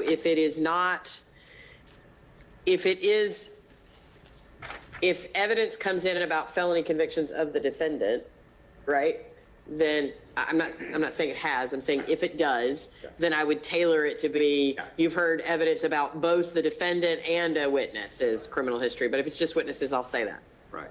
I'm a little in doubt about 13510 identification. The first page of it, I think, is fine. You got to prove that the defendant did it. That have identified him as being, but this is all about whether you can trust eyewitness identification, et cetera. which we really didn't. I mean, it's not an issue in this case. We don't have any eyewitnesses identifying anything. So I just thought we should get rid of that and 13511, those two pages, but leave the first one because that just says someone's got to identify the defendant as the perpetrator. it doesn't necessarily have to be in court, but Right, I believe we may agree, but if I could just have a moment Sure, tonight to that's fine. get it, but Yeah, we may be in agreement about that. Okay, let me know. Like I said, I think to Mr. Samuel's point that that second part, the some but not all of the factors, if you read those factors, they really do go to a stranger's identification based on eyewitness observation, and that's not really what this case is about. I'm not sure I necessarily agree with your assessment of 135.11, that would be more directly here in terms of the state's obligation to identify a defendant, but we'll go, I'll let the state have a chance to look at that and consider it and tell me I tomorrow. crossed out my crossing out. Okay, That was in, still in. okay. Anything else, Mr. Samuel? Got 2, 3 more. Sure. I'm not sure about the motive instruction. I think they have to have evidence introduced of the motive. I know motive is in the malice murder instruction already. That motive is not an element, but, may help you decide. But I don't feel strongly. I know it's a pattern instruction. I just don't know that there's evidence of motive that's been introduced exactly. And it seems to. Except that the pattern says they don't have to prove motive to prove murder, and it also says any evidence of motive. If you want to argue there isn't any evidence of motive that's been offered, you can argue that, and they'll say, but yes, there has been. It doesn't matter. As I understand it, that one is written broadly enough that both sides can argue, here's our evidence of motive, even though we don't have to give it to you. And you can argue there isn't any. There was I got a typo in causation in felony murder 21030. Yes, sir. But 22023.1, which was ours, I'm not quite sure what to do about that.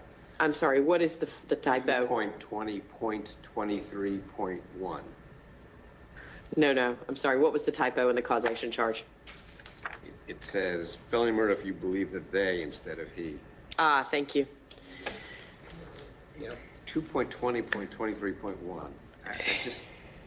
I just don't know how we're going to address this, but we need to probably think about it. Everybody needs to think about how we're going to talk about the aggravated assault that makes it aggravated. Yeah, full disclosure, when I was drafting these charges, realized that I've tried a number of felony murder cases. I've actually not tried a felony murder case before this one where the underlying felony wasn't also charged. I don't know, as my understanding is, it's not required to be, but I've just not had one where it wasn't also charged. Well, they actually didn't even request ag assault in their pattern. I understand. Which Joel and I spent a lot of time thinking about why they didn't do that. But at any rate, we did. But now the question is, how do you do it? Well, I think we all obviously need to have a more detailed conversation about it tomorrow after everybody's had a chance to look at it. But the aggravated assault charge I think is less confusing. The issue is deadly or offensive. I don't think that I can meaningfully charge the jury on felony murder if I don't tell them, but the felony is based on an underlying alleged aggravated assault. So I think I have to tell the jury, as felony murder says, the underlying felony that's alleged is whatever, and I will define it for you shortly. So I have to tell them what aggravated assault means, but that typically requires the court to explain what type of weapon did it, because that's one of the elements, is that you assaulted another person with an offensive weapon, and then you have to explain what was offensive about it. Murder, felony murder.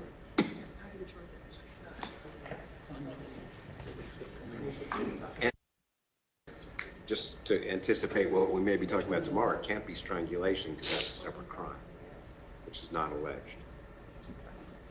Is the aggravated assault It's only offensive weapon, not. charged as an offensive weapon in the indictment? Yes. Okay.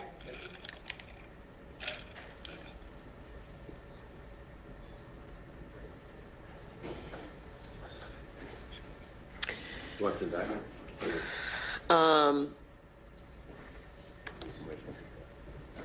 Okay, anything else? Nothing, that's all I had on my list. Okay. I'll just note, in case y'all didn't, it sounds like you would have looked at it, but I do, another one that is non-pattern that I typically include. I cannot believe there's not a pattern on multi-count indictments. But this is the one that a lot of us use, and so I include it. You'll also probably note that my charge is sort of in the order of, this is how you consider evidence, and this is, what's been presented to you and how you should think about it. Here are the elements of the crime that you're supposed to be determining if you believe occurred, and then here's how you deliberate. That's sort of the way it's broken up, and so you'll note it's not in number order, but that's sort of how I present it. And also, I sent y'all a verdict form the other day. It's pretty straightforward. It just says we find the defendant guilty or not guilty on count 1, guilty or not guilty on count 2. Any objections to that verdict form? None from the state, from what I've heard. Nothing from the defense. Okay.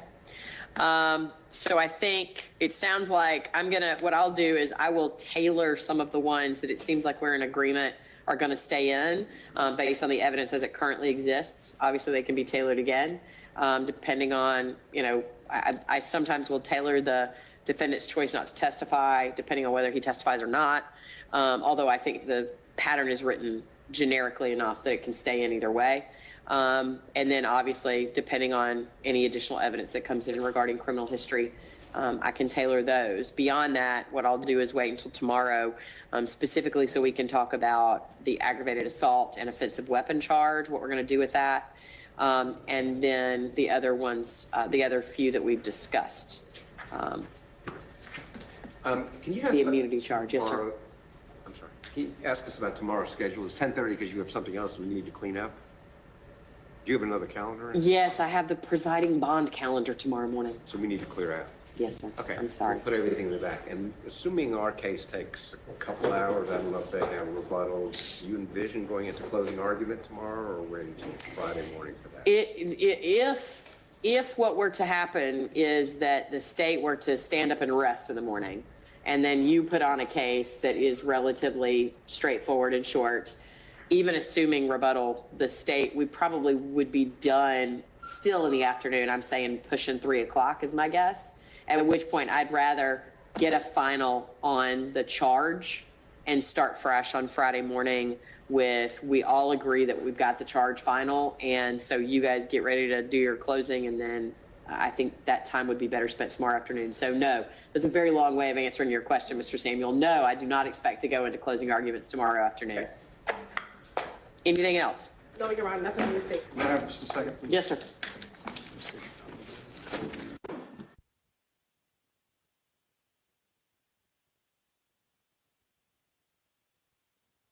My witnesses that we expected we may possibly be testifying today.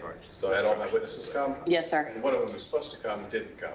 Okay. And I think she's a little bit of an adverse witness. Yes, sir. So I'm wondering if we could make arrangements possibly for tomorrow to have a deputy pick her up.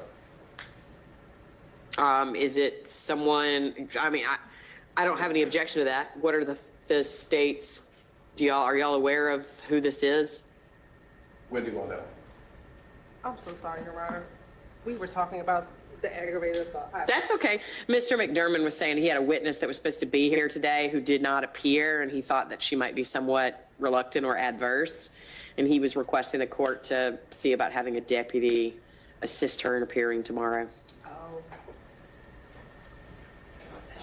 No objection from the state?